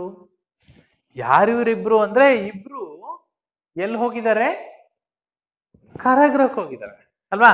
ಸ್ವಾಮಿ ಅಪರಾಂಪರನ್ನ ಬೆಂಗಳೂರು ಕಾರಾಗೃಹದಲ್ಲಿ ಹಾಕಿದ್ದಾರೆ, ಕಲ್ಯಾಣ ಸ್ವಾಮಿನ ಮೈಸೂರಿನ ಕಾರಾಗೃಹದಲ್ಲಿ ಹಾಕಿದ್ದಾರೆ. ಸೊ ಈಗೇನ್ ಮಾಡ್ಬೇಕು? ಬ್ರಿಟಿಷರಲ್ಲಿ ಒಂದಷ್ಟು ಗೊಂದಲವನ್ನು ಉಂಟು ಹಾಕ್ಬೇಕು. ಜೊತೆಗೆ ಜನರಲ್ಲಿ ಅವರು ಕಣ್ಮರೆ ಆದ ನಂತರ ಸುಮ್ಮನಾಗ್ಬೇಡ್ರಿ, ಬ್ರಿಟಿಷರ ವಿರುದ್ಧ ಹೋರಾಟವನ್ನ ಮುಂದುವರಿಸತಕ್ಕಂತ ಪ್ರಯತ್ನವಾಗಿ ಇವರೇನ್ ಮಾಡ್ತಾರೆ, ಶನಿವಾರ ಸಂತೆಯ ಒಬ್ಬ ರೈತನನ್ನ ಕಲ್ಯಾಣ ಸ್ವಾಮಿಯ ಪಾತ್ರದಲ್ಲಿ, ಹಾಗೇನೆ ತಾನು ಸ್ವತಃ ಸುಳ್ಯದ ಒಬ್ಬ ರೈತ ಸ್ವಾಮಿ ಅಪರಾಂಪರ ಅಂತ ಹೇಳ್ಕೊಳ್ಳೋದ್ರ ಮೂಲಕ ಏನ್ ಮಾಡ್ತಾರೆ, ಒಂದು ರೀತಿಯ ಚಲನಶೀಲತೆಯನ್ನ ಪುಷ್ಟೀಕರಿಸ್ತಕ್ಕಂತ ಪ್ರಯತ್ನವನ್ನ ಮಾಡ್ತಾ ಹೋಗ್ತಾರೆ. ಇದು ಶೀಘ್ರದಲ್ಲೇ ಬಂಡಾಯದ ನಾಯಕತ್ವವನ್ನ ಪುಟ್ಟಬಸಪ್ಪ ಅಂತಕ್ಕಂಥವನು ವಹಿಸ್ಕೊಂಡು ಹೋಗ್ತಾನೆ. ಈ ಪುಟ್ಟಬಸಪ್ಪ ಏನ್ ಮಾಡ್ತಾರೆ, ಪುಟ್ಟಬಸಪ್ಪ ಇದಾರಲ್ಲ, ಸೊ ಇಲ್ಲಿ ನಾವು ಕೊಡಗಿನ ಬಂಡಾಯ ಅಂತ ಬಂದಾಗ ಪುಟ್ಟಬಸಪ್ಪ ಅಂತ ಹೇಳ್ತೀವಿ. ಸೊ ಪುಟ್ಟಬಸಪ್ಪ ಇವ್ರೇನ್ ಮಾಡಿದ್ರು ಅಂತ ಹೇಳಿದ್ರೆ, ಘಟ್ಟ ಪ್ರದೇಶಗಳು, ಕೊಡಗು ಕೆನರಾ ಪ್ರದೇಶ ಅಂತಂದ್ರೆ ಘಟ್ಟ ಪ್ರದೇಶಗಳೇ. ಸೊ ಈ ಘಟ್ಟ ಪ್ರದೇಶಗಳಲ್ಲಿ ಬಂಡುಕೋರರು ಏನಿದ್ರು, ಆ ಬಂಡುಕೋರರನ್ನ ಸಮಾಧಾನ ಮಾಡ್ತಕ್ಕಂಥ ಕೆಲಸವನ್ನ, ಸಮಾಧಾನ ಮಾಡಿ ಸುಮ್ನಿರ್ಸಿದ್ರು ಅಂದ್ರೆ ಬ್ರಿಟಿಷರು ಪರವಾಗಿದ್ರು ಅಂತಲ್ಲ, ಬಂಡಾಯದ ರೂಪುರೇಷೆಗಳನ್ನ ತಾವು ನಿರ್ಧರಿಸ್ತಾ ಹೋಗ್ತಾರೆ. ಜನರನ್ನ ಒಂದಷ್ಟು ಸಂತೈಸ್ತಕ್ಕಂಥ ಕೆಲಸ, ಯಾರು ಬ್ರಿಟಿಷರಿಂದ ನೊಂದಿದ್ದಾರೆ ಅವರನ್ನ ಸಂತೈಸ್ತಕ್ಕಂಥ ಕೆಲಸವನ್ನ ಪುಟ್ಟಬಸಪ್ಪ ಮಾಡ್ತಾ ಹೋಗ್ತಾರೆ. ಇವ್ರೇನ್ ಮಾಡಿದ್ರು, ಬಂಡುಕೋರರ ಸರ್ಕಾರ ಏನಾದ್ರೂ ಮುಂದೆ ಸ್ಥಾಪನೆ ಆದ್ರೆ ಬ್ರಿಟಿಷ್ ವಿರುದ್ಧ ಹೋರಾಟ ಮಾಡೋಣ, ಬಂಡುಕೋರರ ಸರ್ಕಾರ ಸ್ಥಾಪನೆಯಾದಾಗ ಮುಂದೆ ತಂಬಾಕಿನ ಮೇಲಿನ ತೆರಿಗೆಯನ್ನ ರದ್ದು ಮಾಡ್ತೀವಿ, ಹಾಗೆ ಉಪ್ಪಿನ ಮೇಲಿರ್ತಕ್ಕಂಥ ತೆರಿಗೆಯನ್ನ ರದ್ದು ಮಾಡ್ತೀವಿ ಅಂತೇಳಿ ಜನರಿಗೆ ಆಶ್ವಾಸನೆಗಳನ್ನ ಕೊಡ್ತಕ್ಕಂಥ ಕೆಲಸ ಮಾಡ್ತಾರೆ. ಅಂದ್ರೆ ಈಗಿರ್ತಕ್ಕಂಥ ಬ್ರಿಟಿಷ್ ಸರ್ಕಾರವನ್ನ ಹೋಗಲಾಡಿಸ್ಬೇಕು, ಇವರು ತೀರಾ ಅಗತ್ಯವಾಗಿರ್ತಕ್ಕಂಥ ವಸ್ತುಗಳ ಮೇಲೆ ತೆರಿಗೆ ಹಾಕಿದ್ದಾರೆ, ಅದನ್ನ ತೆಗೆದು ಹಾಕಿ ಜನಸಾಮಾನ್ಯರಿಗೆ ಒಂದಷ್ಟು ಒಳಿತು ಮಾಡ್ತಕ್ಕಂಥ ಕೆಲಸವನ್ನ ಮಾಡೋ ಪ್ರಯತ್ನವನ್ನು ಮಾಡ್ತಾರೆ. ಸೊ ಹಾಗೆ ಆ ಶ್ರೀಮಂತರಿಗೆ, ರೈತರಿಗೆ ಎಲ್ರಿಗೂ ಆಶ್ವಾಸನೆಗಳನ್ನ, ಭರವಸೆಗಳನ್ನ ನೀಡ್ತಕ್ಕಂಥ ಪ್ರಯತ್ನವನ್ನು ಮಾಡ್ತಾರೆ. ಹಾಗೇನೆ ಬೆಳ್ಳಾರಿಯಲ್ಲಿ ಇರ್ತಕ್ಕಂಥ ಒಂದು ಸರ್ಕಾರಿ ಕಚೇರಿ ಮೇಲೆ ದಾಳಿ ಮಾಡಿಬಿಟ್ಟು ಅಲ್ಲಿನ ಅಧಿಕಾರಿಗಳನ್ನ ಬಂಧಿಸೋದ್ರ ಮೂಲಕ ಬ್ರಿಟಿಷರಿಗೆ ಎಚ್ಚರಿಕೆಯನ್ನ ಕೊಡ್ತಾರೆ. ಜೊತೆಗೆ ಜನಸಾಮಾನ್ಯರಲ್ಲಿ ಒಂದಷ್ಟು ಆಶಾಭಾವನೆಯನ್ನ ಮೂಡಿಸ್ತಾರೆ. ಬಹಳ ಜನಸಾಮಾನ್ಯರಿಗೆ ಕಿರುಕುಳವನ್ನ ಕೊಡ್ತಾ ಇದ್ದಂತಹ ಒಬ್ಬ ಅಮಲ್ದಾರನನ್ನ ಹತ್ಯೆ ಮಾಡ್ತಾರೆ. ಯಾರು? ಪುಟ್ಟಬಸಪ್ಪ.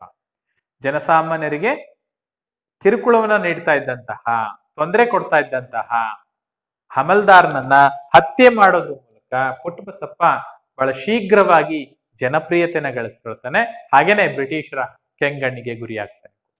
ಸೊ ಯಾವಾಗ ಪುಟ್ಟಬಸಪ್ಪನ ಬಂಡಾಯದ ಕಾವು ಹೆಚ್ಚಾಗ್ತಾ ಹೋಗುತ್ತೆ, ಆಗ ಬ್ರಿಟಿಷರು ಪುಟ್ಟಬಸಪ್ಪನನ್ನ ಬಂಧಿಸ್ಲಿಕ್ಕೆ ಸ್ಥಳೀಯ ಜನರ ಸಹಕಾರವನ್ನು ಪಡ್ಕೊಂಡು ಅವ್ರೇನ್ ಮಾಡ್ತಾರೆ, ಪುಟ್ಟಬಸಪ್ಪ ಬ್ರಿಟಿಷರ ಖಜಾನೆಗಳನ್ನ ಲೂಟಿ ಮಾಡೋದು, ಜೈಲುಗಳನ್ನ ಹೊಡೆಯೋದು, ಜೈಲುಗಳಲ್ಲಿರ್ತಕ್ಕಂಥ ಕೈದಿಗಳನ್ನ ಬಿಡುಗಡೆ ಮಾಡ್ತಕ್ಕಂಥದ್ದು, ಈ ತರದ ಕೆಲಸಗಳಲ್ಲಿ ತೊಡಗಿದಾಗ ಅವನನ್ನ ಬಂಧಿಸಿ ಅವನನ್ನ ಸೆರೆ ಹಿಡಿತಾರೆ. ಅವನ ಜೊತೆಗೆ ಪುಟ್ಟಬಸಪ್ಪ ಅಂತಂದ್ರೆ ಅವನೊಬ್ಬ ಬಂಡುಕೋರ ಅಷ್ಟೇನೆ. ಬ್ರಿಟಿಷರ ಸೈನ್ಯಕ್ಕೆ ಕಂಪೇರ್ ಮಾಡಿದ್ರೆ ಅವನ ಸೈನ್ಯ ತುಂಬಾನೇ ಚಿಕ್ಕ ಅಲ್ವಾ. ಒಂದಷ್ಟು ಸಂಘಟಿತ ಸೈನ್ಯವನ್ನ ಕಟ್ಕೊಂಡಿರ್ತಾನೆ. ಆ ಸೈನ್ಯದ ಮೂಲಕ ತನ್ನ ಕೈಲಾದಷ್ಟು ಬ್ರಿಟಿಷರ ವಿರುದ್ಧ ಬಂಡಾಯವನ್ನ ಹೇಳ್ತಾನೆ, ಬಂಡಾಯವನ್ನು ಮಾಡ್ತಾನೆ. ಸೊ ತನ್ನ ಸಹಚರರೊಡನೆ, ತನ್ನ ಅನುಯಾಯಿಗಳೊಡನೆ, ತನ್ನ ಹಿಂಬಾಲಕರೊಡನೆ ಬ್ರಿಟಿಷರಿಗೆ ಸೆರೆ ಸಿಗ್ತಾನೆ. ಸೆರೆ ಸಿಕ್ಕಿರ್ತಕ್ಕಂಥ ಪುಟ್ಟಬಸಪ್ಪನನ್ನ ಬ್ರಿಟಿಷರು ಗಲ್ಲಿಗೇರಿಸ್ತಾರೆ. ಅವನ ಅನುಯಾಯಿಗಳೇನಿದ್ದಾರೆ ಅವ್ರನ್ನ ಜೀವಾವಧಿ ಶಿಕ್ಷೆಯನ್ನು ವಿಧಿಸ್ತಾನೆ. ಸೊ ಈ ಮೂಲಕ ಏನಾಗುತ್ತೆ, ಪುಟ್ಟಬಸಪ್ಪನ ಪುಟ್ಟಬಸಪ್ಪನನ್ನ ಗಲ್ಲಿಗೇರಿಸುವೊಂದಿಗೆ ಕೊಡಗಿನ ಬಂಡಾಯ ಅಂತಕ್ಕಂಥದ್ದು, ಅಮರಸುಳ್ಯ ಬಂಡಾಯ, ಕೊಡಗಿನ ಬಂಡಾಯ ಅಂತಕ್ಕಂಥದ್ದು ಸಮಾಪ್ತಿಯಾಗುತ್ತೆ. ಸೊ ನೆಕ್ಸ್ಟ್ ಬಂದ್ಬಿಟ್ಟು ಸುರಪುರ ಮತ್ತು ಕೊಪ್ಪಳದ ಬಂಡಾಯ. ಸುರಪುರ ಅನ್ನೋ ಪ್ರದೇಶವನ್ನ ನೀವು ಕೇಳಿದ್ರಾ ಅಂತ ಅನ್ಕೊಳ್ತೀನಿ. ಸುರಪುರ ಇವತ್ತಿನ ಯಾದಗಿರಿ ಜಿಲ್ಲಾ ಕೇಂದ್ರದಿಂದ ಸುಮಾರು 50 ಕಿಲೋಮೀಟರ್ ದೂರದಲ್ಲಿ ಇರ್ತಕ್ಕಂಥ ಒಂದು ಪ್ರದೇಶ ಸುರಪುರ ಅಂತಕ್ಕಂಥದ್ದು. ಮೊಘಲರ ಕಾಲದಿಂದಲೂ ಕೂಡ, ಔರಂಗಜೇಬನ ಕಾಲದಿಂದಲೂ ಕೂಡ ಸುರಪುರ ಅಂತಕ್ಕಂಥದ್ದು ಪ್ರಾಮುಖ್ಯತೆಯನ್ನು ಪಡ್ಕೊಂಡಿತ್ತು. ಆದ್ರೆ ನಿಜಾಮರು ಮತ್ತು ಮೊಘಲರು ಪೇಶ್ವೆಗಳಾದಂತಹ ಸಂದರ್ಭದಲ್ಲಿ ಅದೊಂದು ಸಾಮಂತ ರಾಜ್ಯವಾಗಿ ಉಳ್ಕೊಂಡು ಬಂದಿರ್ತಕ್ಕಂಥದ್ದನ್ನ ನಾವು ಗುರುತಿಸ್ತೀವಿ. ಸೊ ಈ ಸುರಪುರದಲ್ಲಿ ಬಂಡಾಯ ಆಯ್ತು, ದಂಗೆ ಎದ್ರು. ಸುರಪುರದ ಜನ ಬ್ರಿಟಿಷರ ವಿರುದ್ಧ ದಂಗೆ ಎದ್ರು. ಯಾಕೆ, ಏನ್ ಬಂಡಾಯ ಆಯ್ತು ನೋಡ್ತಾ ಬಂದ್ರೆ ನೋಡಿ, ಸುರಪುರದ ದೊರೆ ವೆಂಕಟಪ್ಪ ನಾಯಕ ನಾವು 1857 ದಂಗೆಯ ಸಂದರ್ಭದಲ್ಲಿ ಕರ್ನಾಟಕದಲ್ಲಿ ಬ್ರಿಟಿಷರ ವಿರುದ್ಧ ಕ್ರಾಂತಿ ಆಯ್ತು, ದಂಗೆ ಆಯ್ತು ಅಂತ ಬಂದಾಗ ಕರ್ನಾಟಕದ ಬ್ರಿಟಿಷರ ದಂಗೆಯ ಸಶಸ್ತ್ರ ಬಂಡಾಯಗಳಲ್ಲಿ ವೆಂಕಟಪ್ಪ ನಾಯಕನ ನಾಯಕತ್ವವನ್ನ ನಾವು ಗುರುತಿಸ್ತೀವಿ. ಆದ್ರೆ ಏನಾಗಿತ್ತು ಅಲ್ಲಿ ಅಂತ ನೋಡಿದ್ರೆ ನೋಡಿ, ವೆಂಕಟಪ್ಪ ನಾಯಕನ ತಂದೆ ಬಂದ್ಬಿಟ್ಟು ಕೃಷ್ಣಪ್ಪ ನಾಯಕ. ಕೃಷ್ಣಪ್ಪ ನಾಯಕ ವೆಂಕಟಪ್ಪ ನಾಯಕನ ತಂದೆ. ಕೃಷ್ಣಪ್ಪ ನಾಯಕನ ಮರಣಾನಂತರದಲ್ಲಿ ವೆಂಕಟಪ್ಪ ನಾಯಕ ಅಧಿಕಾರಕ್ಕೆ ಬರಬೇಕು. ವೆಂಕಟಪ್ಪ ನಾಯಕ ಪಟ್ಟಕ್ಕೆ ಬರ್ತಾನೆ. ಯಾರ ಮರಣಾನಂತರದಲ್ಲಿ? ಕೃಷ್ಣಪ್ಪ ನಾಯಕನ ಮರಣಾನಂತರದಲ್ಲಿ ವೆಂಕಟಪ್ಪ ನಾಯಕ ಬರ್ತಾನೆ. 1834 ಸಂದರ್ಭ. ಅಧಿಕಾರಕ್ಕೆ ಬರುವಂತಹ ಸಂದರ್ಭದಲ್ಲಿ ಅವನು ಅಪ್ರಾಪ್ತನಾಗಿರ್ತಾನೆ, ಚಿಕ್ಕ ವಯಸ್ಸಿನಲ್ಲಿ ಇರ್ತಾನೆ. ಸೊ ಇಲ್ಲೇನಾಗುತ್ತೆ, ಈ ಕೃಷ್ಣಪ್ಪ ನಾಯಕನಿಗೆ ಒಬ್ಬ ಸಹೋದರ ಇದ್ದಾನೆ, ಪೆದ್ದನಾಯಕ ಅಂತ. ಏನ್ ಹೆಸರು? ಪೆದ್ದನಾಯಕ ಅಂತಕ್ಕಂಥವನು ಕೃಷ್ಣಪ್ಪ ನಾಯಕನ ಸಹೋದರ. ಇವನೇನ್ ಮಾಡ್ತಾನೆ, ಕೃಷ್ಣಪ್ಪ ನಾಯಕನ ಮಗ ವೆಂಕಟಪ್ಪ ನಾಯಕ ಅಧಿಕಾರಕ್ಕೆ ಬರಬೇಕು, ಅಪ್ರಾಪ್ತನಾದ ಸಂದರ್ಭದಲ್ಲಿ ಇವನ ತಗಾದೆ ತೆಗಿತಾನೆ ಅಧಿಕಾರಕ್ಕಾಗಿ. ಸೊ ಅಂತಹ ಸಂದರ್ಭದಲ್ಲಿ ಆ ಒಂದು ಸುರಪುರ ಸಂಸ್ಥಾನದ ಈ ರಾಜಕೀಯ ವೈಷಮ್ಯವನ್ನ ಕಂಡಿರ್ತಕ್ಕಂಥ ಬ್ರಿಟಿಷರು ಅದರ ಕಡೆಗೆ ಆಸಕ್ತಿ ಕೊಡ್ತಾರೆ. ಯಾಕೆ? ಒಂದ್ ಕಡೆ ವಶ ಮಾಡ್ಕೊಳ್ಳೋಣ. ಸೊ ಆಸಕ್ತಿ ತೋರಿಸಿರ್ತಕ್ಕಂಥ ಬ್ರಿಟಿಷ್ ಏನ್ ಮಾಡ್ತಾರೆ, 1842 ಹೊತ್ತಿಗೆ ಮೆಡೋಸ್ ಟೇಲರ್ ಅಂತಕ್ಕಂಥ ಒಬ್ಬ ಪೊಲಿಟಿಕಲ್ ಏಜೆಂಟ್ ನನ್ನ, ಬ್ರಿಟಿಷರ ಒಬ್ಬ ಪೊಲಿಟಿಕಲ್ ಏಜೆಂಟ್ ನನ್ನ ಸುರಪುರ ಸಂಸ್ಥಾನದ ಆಸ್ಥಾನದಲ್ಲಿ ನೇಮಕ ಮಾಡ್ತಾರೆ. ಒಬ್ಬ ಪೊಲಿಟಿಕಲ್ ಏಜೆಂಟ್. ಯಾರು? ಮೆಡೋಸ್ ಟೇಲರ್ ಅಂತಕ್ಕಂಥ ಒಬ್ಬ ಪೊಲಿಟಿಕಲ್ ಏಜೆಂಟ್ ನನ್ನ ಸುರಪುರ ಆಸ್ಥಾನದಲ್ಲಿ ನೇಮಕ ಮಾಡ್ತಾರೆ. ಯಾತಕ್ಕಾಗಿ? ಆಡಳಿತದ ಉಸ್ತುವಾರಿ ನೋಡ್ಕೊಳ್ಳಿಕ್ಕೆ. ಯಾಕೆಂದ್ರೆ ವೆಂಕಟಪ್ಪ ನಾಯಕ ಇನ್ನು ಅಪ್ರಾಪ್ತನಾಗಿದ್ದಾನೆ. ಕೃಷ್ಣಪ್ಪ ನಾಯಕನ ಮಗ ವೆಂಕಟಪ್ಪ ನಾಯಕ ಅಧಿಕಾರಕ್ಕೆ ಬರೋದು ಸರಿ, ಆದ್ರೆ ಅವನು ಪ್ರಾಪ್ತ ವಯಸ್ಸಿಗೆ ಬರುವವರೆಗೆ ಮೆಡೋಸ್ ಟೇಲರ್ ನನ್ನ ಆಡಳಿತದ ಪ್ರತಿನಿಧಿಯಾಗಿ ನೇಮಕ ಮಾಡ್ತೀವಿ ಅಂತ ಹೇಳ್ಬಿಟ್ಟು ನೇಮಕ ಮಾಡ್ತಾರೆ. ಪರೋಕ್ಷವಾಗಿ ಸುರಪುರ ಸಂಸ್ಥಾನವನ್ನ ತಮ್ಮ ಹತೋಟಿಗೆ ತೆಗೆದುಕೊಳ್ತಕ್ಕಂಥ ಪ್ರಯತ್ನವನ್ನ ಬ್ರಿಟಿಷರಲ್ಲಿ ಮಾಡ್ತಾರೆ. ಸೊ ಆದ್ರೆ ಈ ಮೆಡೋಸ್ ಟೇಲರ್ ಏನಿದ್ದಾನೆ, ಇವನೊಬ್ಬ ಸುಧಾರಣಾವಾದಿಯಾಗಿರ್ತಾನೆ. ಒಬ್ಬ ಆಡಳಿತ ಪ್ರತಿನಿಧಿಯಾಗಿ ನೇಮಕಗೊಂಡ್ರು ಕೂಡ ಸಂಸ್ಥಾನವನ್ನ ಅಭಿವೃದ್ಧಿ ಪಡಿಸ್ತಕ್ಕಂಥ ಕೆಲಸವನ್ನ ಮೆಡೋಸ್ ಟೇಲರ್ ಮಾಡ್ತಾ ಹೋಗ್ತಾನೆ. ಪೆದ್ದನಾಯಕನ ವೈಷಮ್ಯ ಕಟ್ಕೊಳ್ಬಾರ್ದು ಅನ್ನೋ ಕಾರಣಕ್ಕಾಗಿ ಪೆದ್ದನಾಯಕನನ್ನ ಏನ್ ಮಾಡ್ತಾನೆ, ದಿವಾನನನ್ನಾಗಿ ನೇಮಿಸ್ತಾನೆ. ಪೆದ್ದನಾಯಕನನ್ನ ದಿವಾನನನ್ನಾಗಿ ನೇಮಿಸಿ ಸುರಪುರ ಸಂಸ್ಥಾನವನ್ನ ಅಭಿವೃದ್ಧಿಯ ಪಥದಲ್ಲಿ ಸಾಗಿಸ್ತಾನೆ. ಇಡೀ ಸಂಸ್ಥಾನವನ್ನ ಅಳತೆ ಮಾಡಿಸ್ತಾನೆ, ಭೂ ಸಮೀಕ್ಷೆ ಮಾಡಿಸ್ತಾನೆ, ಕಂದಾಯ ಪದ್ಧತಿಯನ್ನ ಪರಿಷ್ಕರಣೆ ಮಾಡ್ತಾನೆ. ಸೊ ಆ ಭೂ ಸಮೀಕ್ಷೆಗಳು ಸುರಪುರದ ಆದಾಯವನ್ನ ಹೆಚ್ಚಿಸಲಿಕ್ಕೆ ಕಾರಣ ಆಗ್ತಾವೆ. ಸೊ ಒಟ್ಟಾರೆ ಸುರಪುರ ಸಂಸ್ಥಾನ ಸಂಪೂರ್ಣ ಅಭಿವೃದ್ಧಿ ದಿಕ್ಕಿನಲ್ಲಿ ಸಾಗುತ್ತೆ. ಸೊ ವೆಂಕಟಪ್ಪ ನಾಯಕನಿಗೆ ಶಿಕ್ಷಣದ ವ್ಯವಸ್ಥೆಯನ್ನ ಮಾಡ್ತಾನೆ. ಪ್ರಾಪ್ತ ವಯಸ್ಸಿಗೆ ಬಂದ ನಂತರ ಉತ್ತಮ ಶಿಕ್ಷಣವನ್ನು ಪಡ್ಕೊಂಡು ಪ್ರಾಪ್ತ ವಯಸ್ಸಿಗೆ ಬಂದ ನಂತರದಲ್ಲಿ 1853ರಲ್ಲಿ 1853ರಲ್ಲಿ ವೆಂಕಟಪ್ಪ ನಾಯಕನಿಗೆ ಪಟ್ಟ ಕಟ್ತಾರೆ. ವೆಂಕಟಪ್ಪ ನಾಯಕ ಅಧಿಕಾರಕ್ಕೆ ಬಂದ. ನೆನಪಿರ್ಲಿ, 1834ರಲ್ಲಿ ಕೃಷ್ಣಪ್ಪ ನಾಯಕನ ನಂತರ ಅಧಿಕಾರಕ್ಕೆ ಬರಬೇಕಾಗಿತ್ತು, ಅಪ್ರಾಪ್ತನಾಗಿದ್ದ. ಅಷ್ಟೊತ್ತಿಗೆ ಪೆದ್ದ ನಾಯಕ ತಗಾದೆ ತೆಗಿತಾನೆ. ಆ ಕಾರಣಕ್ಕಾಗಿ ಮೆಡೋಸ್ ಟೇಲರ್ ಬಂದ. ಮೆಡೋಸ್ ಟೇಲರ್ ಅಲ್ಲಿ ಕಾರ್ಯವನ್ನ ನಿರ್ವಹಿಸ್ತಾನೆ. ಪ್ರಾಪ್ತ ವಯಸ್ಸಿಗೆ ಬಂದ ನಂತರ 53ರಲ್ಲಿ ವೆಂಕಟಪ್ಪ ನಾಯಕ ಸುರಪುರದಲ್ಲಿ ಅಧಿಕಾರಕ್ಕೆ ಬಂದ. ಸೊ ಇಲ್ಲೇನು ಸಮಸ್ಯೆ ಆಗಿಲ್ಲ.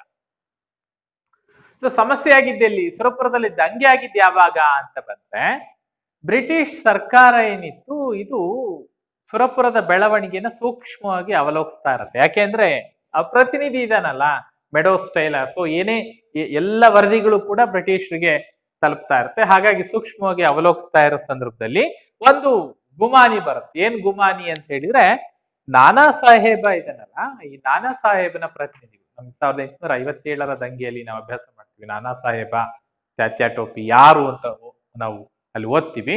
ಈ ನಾನಾ ಸಾಹೇಬನ ಪ್ರತಿನಿಧಿಗಳು ಸುರಪುರದಲ್ಲಿ ಇದ್ದಾರೆ ಅನ್ನೋ ಒಂದು ಗುಮಾನಿ, ಒಂದು ಸುಳಿವು ಬ್ರಿಟಿಷರಿಗೆ ಸಿಗ್ತಾವೆ.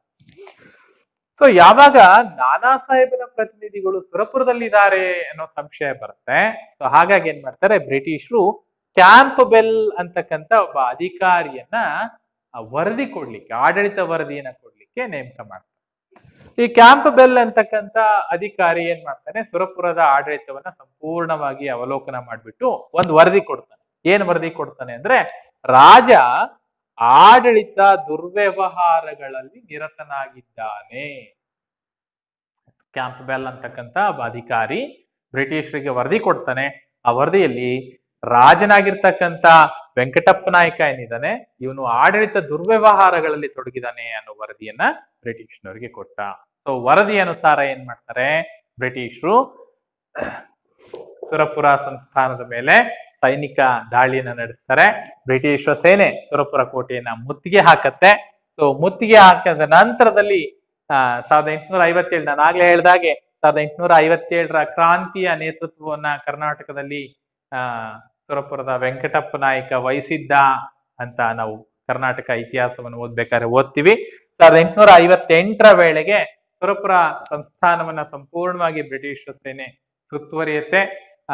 ಅವನ ಅವಸಾನದ ಬಗ್ಗೆ ಕ್ಲಿಯರ್ ಇಲ್ಲ, ಒಮ್ಮತದ ಅಭಿಪ್ರಾಯ ಇಲ್ಲ, ಒಂದಷ್ಟು ಗೊಂದಲ ಇದೆ. ವೆಂಕಟಪ್ಪ ನಾಯಕ ಕೊನೆಗೆ ಏನಾದ, ಅವನ ಅಂತ್ಯ ಹೇಗಾಯ್ತು ಅನ್ನೋದ್ರ ಮೇಲೆ ಸ್ಪಷ್ಟವಾದ ಅಭಿಪ್ರಾಯಗಳಿಲ್ಲ. ಒಟ್ಟಾರೆ ಸುರಪುರ ಸಂಸ್ಥಾನ ಅದರ ಬಂಡಾಯ ಸಂಪೂರ್ಣ ಶಮನ ಆಗುತ್ತೆ. ಅದನ್ನ ಹತ್ತಿಕ್ತಾರೆ. ಸುರಪುರ ಸಂಸ್ಥಾನವನ್ನ ಬ್ರಿಟಿಷರು ತಮ್ಮ ವಶಕ್ಕೆ ತೆಗೆದುಕೊಳ್ತಾರೆ. ಸೊ ಇದಿಷ್ಟು ಸುರಪುರದ ವೆಂಕಟಪ್ಪ ನಾಯಕನ ದಂಗೆ. ಆದ್ರೆ ಇನ್ನ ವೀರಪ್ಪ ಅಂತಕ್ಕಂಥ ಬರ್ತಾನೆ, ಕೊಪ್ಪಳದ ವೀರಪ್ಪನ ದಂಗೆ.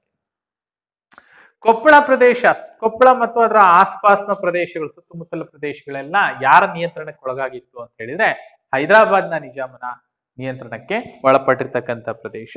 ಸೊ ವೀರಪ್ಪ ಮೂಲತಃ ಒಬ್ಬ ಜಮೀನ್ದಾರ್. ಜಮೀನ್ದಾರ್ನಾಗಿರ್ತಕ್ಕಂಥ ವೀರಪ್ಪ ಏನ್ ಮಾಡ್ತಾನೆ, ಬ್ರಿಟಿಷರ ವಿರುದ್ಧ ದಂಗೆ ಹೇಳ್ತಾನೆ, ಬಂಡೆ ಹೇಳ್ತಾನೆ. ಸೊ ಆ ಸಂದರ್ಭದಲ್ಲಿ ಏನ್ ಮಾಡ್ತಾನೆ, ಕೊಪ್ಪಳದಲ್ಲಿ ಇರ್ತಕ್ಕಂಥ ಕೋಟೆನ, ಕೊಪ್ಪಳ ಮತ್ತು ಅದರ ಸುತ್ತಮುತ್ತಲ ಪ್ರದೇಶಗಳಲ್ಲಿ ಇರ್ತಕ್ಕಂಥ ಕೋಟೆಗಳನ್ನ ತನ್ನ ವಶಕ್ಕೆ ತೆಗೆದುಕೊಳ್ತಾನೆ. ಪರಾಕ್ರಮಿಯಾಗಿರ್ತಾನೆ ಜಮೀನ್ದಾರ್ನಾಗಿದ್ಕೊಂಡು.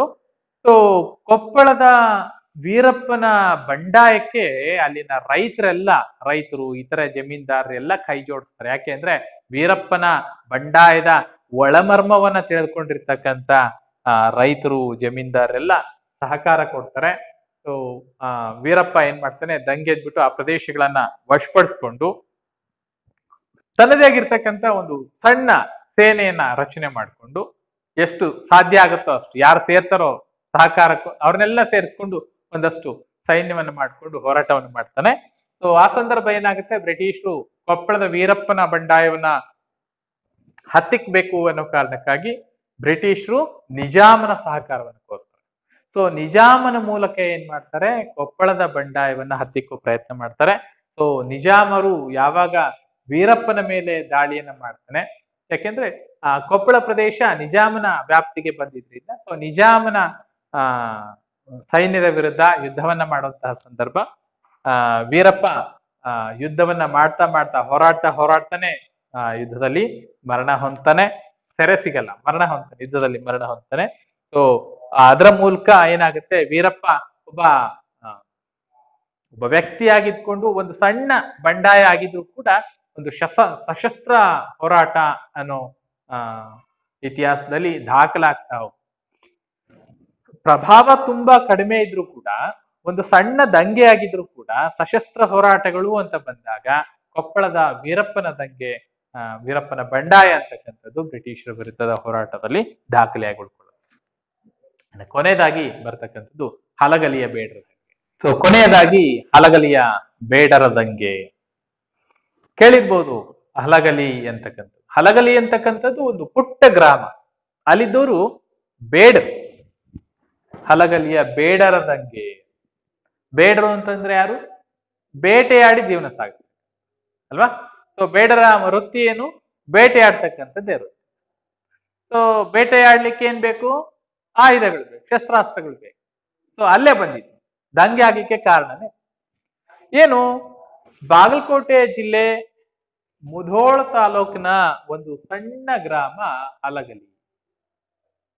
ಬಾಗಲಕೋಟೆ ಜಿಲ್ಲೆಯ ಮುಧೋಳ ತಾಲೂಕಿನ ಒಂದು ಪುಟ್ಟ ಗ್ರಾಮ ಹಲಗಲಿ. ಸೊ ಈ ಹಲಗಲಿ ಅಂತಕ್ಕಂಥ ಪ್ರದೇಶದಲ್ಲಿ ಇದ್ದಂತಹ ಬೇಡರು ತಲತಲಾಂತರದಿಂದ, ತಮ್ಮ ಪೂರ್ವಜರ ಕಾಲದಿಂದಲೂ ಕೂಡ ಬೇಟೆಯನ್ನೇ ವೃತ್ತಿಯಾಗಿಟ್ಕೊಂಡು ಜೀವನ ನಡೆಸಿಕೊಂಡು ಬಂದಿರ್ತಕ್ಕಂಥ. ಆದ್ರೆ ಏನಾಗುತ್ತೆ, 1857ರ ದಂಗೆ ಏನಾಯ್ತು, ಆ ಸಂದರ್ಭದಲ್ಲಿ ಈ ಬ್ರಿಟಿಷ್ನವರಿಗೆ ಏನಾಗುತ್ತೆ, ಪ್ರತಿ ಸಂದರ್ಭದಲ್ಲೂ ಅಲ್ಲಲ್ಲಿ ಬಂಡಾಯಗಳಾಗ್ತಾ ಇರ್ತಕ್ಕಂಥದ್ದನ್ನ, ಅವರ ಪ್ರತಿರೋಧವನ್ನ ಎದುರಿಸಿ ಸಾಕಾಗ್ಬೇಕು. ಸೊ ಅವರೇನ್ ಮಾಡ್ತಾರೆ, ಬ್ರಿಟಿಷರ ವಿರುದ್ಧ ಬಂಡಾಯ ಹೇಳೋರಿಗೆ ಶಸ್ತ್ರಾಸ್ತ್ರಗಳು ಒಂದು ಅಸ್ತ್ರಗಳಾಗ್ಬಿಟ್ಟಿದಾವೆ, ಏನ್ ಮಾಡ್ಬೇಕು? ಶಸ್ತ್ರಾಸ್ತ್ರಗಳನ್ನೇ ಹೊಂದಂಗಿಲ್ಲ ಯಾರು. ಅವ್ರೊಂದು ಕಾಯ್ದೆ ತರ್ತಾರೆ. ಏನ್ ಕಾಯ್ದೆ ತರ್ತಾರೆ? ಶಸ್ತ್ರಾಸ್ತ್ರ ಬಳಕೆ ನಿರ್ಬಂಧ ಕಾಯ್ದೆ. ಅಂದ್ರೆ ಬ್ರಿಟಿಷ್ ಸರ್ಕಾರದ ಅನುಮತಿ ಇಲ್ಲದೆ ಯಾರು ಶಸ್ತ್ರಾಸ್ತ್ರಗಳನ್ನ ಬಳಸಂಗಿಲ್ಲ, ಶಸ್ತ್ರಗಳನ್ನ ಹೊಂದುವಂತಿಲ್ಲ. ಬ್ರಿಟಿಷ್ ಆಳ್ವಿಕೆಯ ಪ್ರದೇಶಗಳು, ಬ್ರಿಟಿಷ್ ಆಳ್ವಿಕೆಗೆ ಯಾವ ಪ್ರದೇಶಗಳು ಒಳಪಟ್ಟಿದೆಯೋ ಆ ಪ್ರದೇಶಗಳಲ್ಲಿ ಯಾರು ಶಸ್ತ್ರಾಸ್ತ್ರಗಳನ್ನ ಹೊಂದುವಂತಿಲ್ಲ. ಆ ಮೂಲಕ ಬಂಡಾಯಗಳನ್ನ ಹತ್ತಿಕ್ಕೋ ಪ್ರಯತ್ನವನ್ನ ಬ್ರಿಟಿಷ್. ಸೊ ಆ ಕಾಯ್ದೆನ ಹಲಗಲಿಗೂ ಅಪ್ಲೈ ಮಾಡ್ತಾರೆ. ಸೊ ಹಲಗಲಿಯ ಬೇಡರು ಕೂಡ ತಾವು ಈ ಹಿಂದಿನಿಂದ ಏನು ಹೊಂದಿದ್ರಲ್ಲ ಆಯುಧಗಳನ್ನ, ಅವನ್ನೆಲ್ಲ ಬ್ರಿಟಿಷ್ ಸರ್ಕಾರಕ್ಕೆ ಮರಳಿಸ್ಬೇಕು ಅನ್ನೋ ಕಾಯ್ದೆಯನ್ನ ಜಾರಿಗೆ ತರ್ತಾರೆ.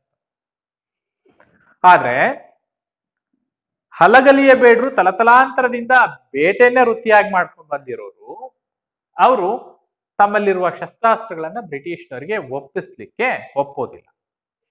ಸೊ ಆ ಕಾರಣದಿಂದ ಏನಾಗುತ್ತೆ, ಬ್ರಿಟಿಷ್ ಸರ್ಕಾರ ಹಲಗಲಿಯ ಬೇಡರ ಮೇಲೆ ದಾಳಿ. ಏನು ಯಾಕೆ ಸರಿ ಅಂತ ನೋಡಿದ್ರಿ, ಈಗ ಬೇಟೆಗಾರಿಕೆ ವೃತ್ತಿಯಾಗಿ ಮಾಡ್ಕೊಂಡು ಬಂದಿರತಕ್ಕಂತ ಹಲಗಲಿಯ ಬೇಡರು, ನಾವು ತಲತಲಾಂತರದಿಂದ ಹಿಂದಿನಿಂದ ನಾವು ಶಸ್ತ್ರಗಳನ್ನು ಬಳಸ್ಕೊಂಡು ಬಂದೀವಿ, ಆಯುಧಗಳನ್ನ ಇಟ್ಕೊಂಡು ಬಂದೀವಿ. ಏಕಾಏಕಿ ಆಯುಧಗಳನ್ನ ಬಳಸಂಗಿಲ್ಲ, ಬ್ರಿಟಿಷ್ ಸರ್ಕಾರಕ್ಕೆ ಕೊಡ್ಬೇಕು ಅಂದಾಗ ಅದನ್ನ ತಾವು ಒಪ್ಪೋದಿಲ್ಲ. ತಮ್ಮ ಪರಂಪರೆಯನ್ನ ಮುಂದುವರಿಸಲಿಕ್ಕೆ ಬಯಸಿರ್ತಕ್ಕಂಥ ಹಲಗಲಿಯ ಬೇಡರು ಶಸ್ತ್ರಾಸ್ತ್ರಗಳನ್ನ ಮರಳಿಸೋದಿಲ್ಲ. ಸೊ ಹಾಗಾಗಿ ಬ್ರಿಟಿಷರ ಸೈನ್ಯ ಹಲಗಲಿಯನ್ನ ಸುತ್ತುವರಿಯುತ್ತೆ. ಸೊ ಈ ಸಂದರ್ಭದಲ್ಲಿ ಹಲಗಲಿಯ ಜೊತೆಗೆ, ಆ ಹಲಗಲಿ ಪ್ರಾಂತ್ಯದ ಜೊತೆಗೆ ಮಂಟೂರು, ಗೋದಾಲಿ ಮತ್ತು ಆಲಗುಂಡಿ ಅಂತಕ್ಕಂಥ ಸುತ್ತಮುತ್ತಲ ಪ್ರದೇಶದ ಬೇಡರೆಲ್ಲ ಒಟ್ಟಾಗಿ ಬಿಟ್ಟು ಬ್ರಿಟಿಷರ ವಿರುದ್ಧ ಸಶಸ್ತ್ರ ಹೋರಾಟವನ್ನು ಮಾಡ್ತಾರೆ. ಇವರ ಬಂಡಾಯವನ್ನ ಹತ್ತಿಕ್ಲಿಕ್ಕೆ ಒಂದು ಸೇನೆ, ಬ್ರಿಟಿಷರ ಸೇನೆ ಹಲಗಲಿಯನ್ನ ತಲುಪುತ್ತೆ. ಹಲಗಲಿಯಲ್ಲಿ ನಿರ್ದಾಕ್ಷಿಣ್ಯವಾಗಿ ಬೇಡರ ಮೇಲೆ ದಾಳಿಯನ್ನ ಮಾಡ್ತಾರೆ. ಆ ಬಂಡಾಯದಲ್ಲಿ ಸೆರೆ ಸಿಕ್ಕವರನ್ನ ಗಲ್ಲಿಗೇರಿಸ್ತಾರೆ. ಸೊ ಗಲ್ಲಿಗೇರಿಸುವೊಂದಿಗೆ ದಮನಕಾರಿ ಕ್ರಮಗಳನ್ನ ಕೈಗೊಂಡಿರ್ತಕ್ಕಂಥ ಬ್ರಿಟಿಷ್ ಸರ್ಕಾರ ಹಲಗಲಿಯ ಬೇಡರ ಮೇಲೆ ನಿರ್ದಾಕ್ಷಿಣ್ಯವಾಗಿ ದಾಳಿ ಮಾಡಿ ಅವ್ರನ್ನ ಹತ್ಯೆ ಮಾಡಿ, ಅವ್ರನ್ನ ಗಲ್ಲಿಗೇರಿಸಿ, ಅವರ ಶಸ್ತ್ರಾಸ್ತ್ರಗಳನ್ನ ಕಿತ್ಕೊಂಡು ಆ ಒಂದು ದಂಗೆಯನ್ನ ದಮನ ಮಾಡ್ತಾರೆ.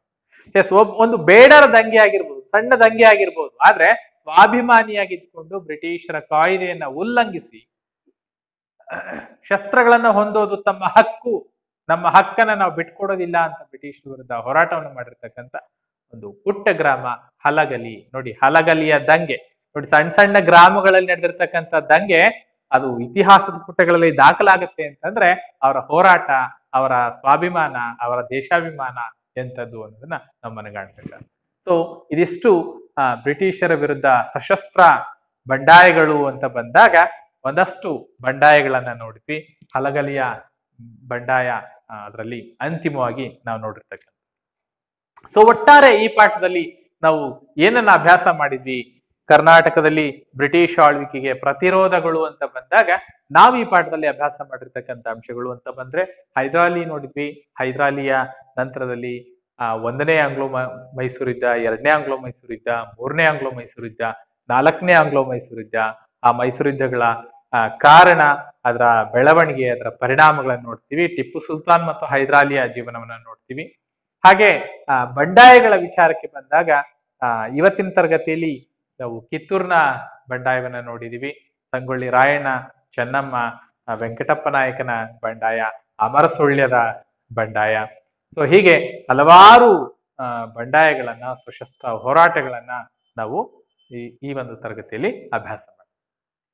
ಸೊ ಮುಂದಿನ ತರಗತಿಯಲ್ಲಿ ಮುಂದಿನ ಮತ್ತೊಂದು ಪಾಠದೊಂದಿಗೆ ನಿಮ್ಮ ಮುಂದೆ ಮತ್ತೆ ಬರ್ತೀವಿ. ಅಲ್ಲಿವರೆಗೂ ಧನ್ಯವಾದ.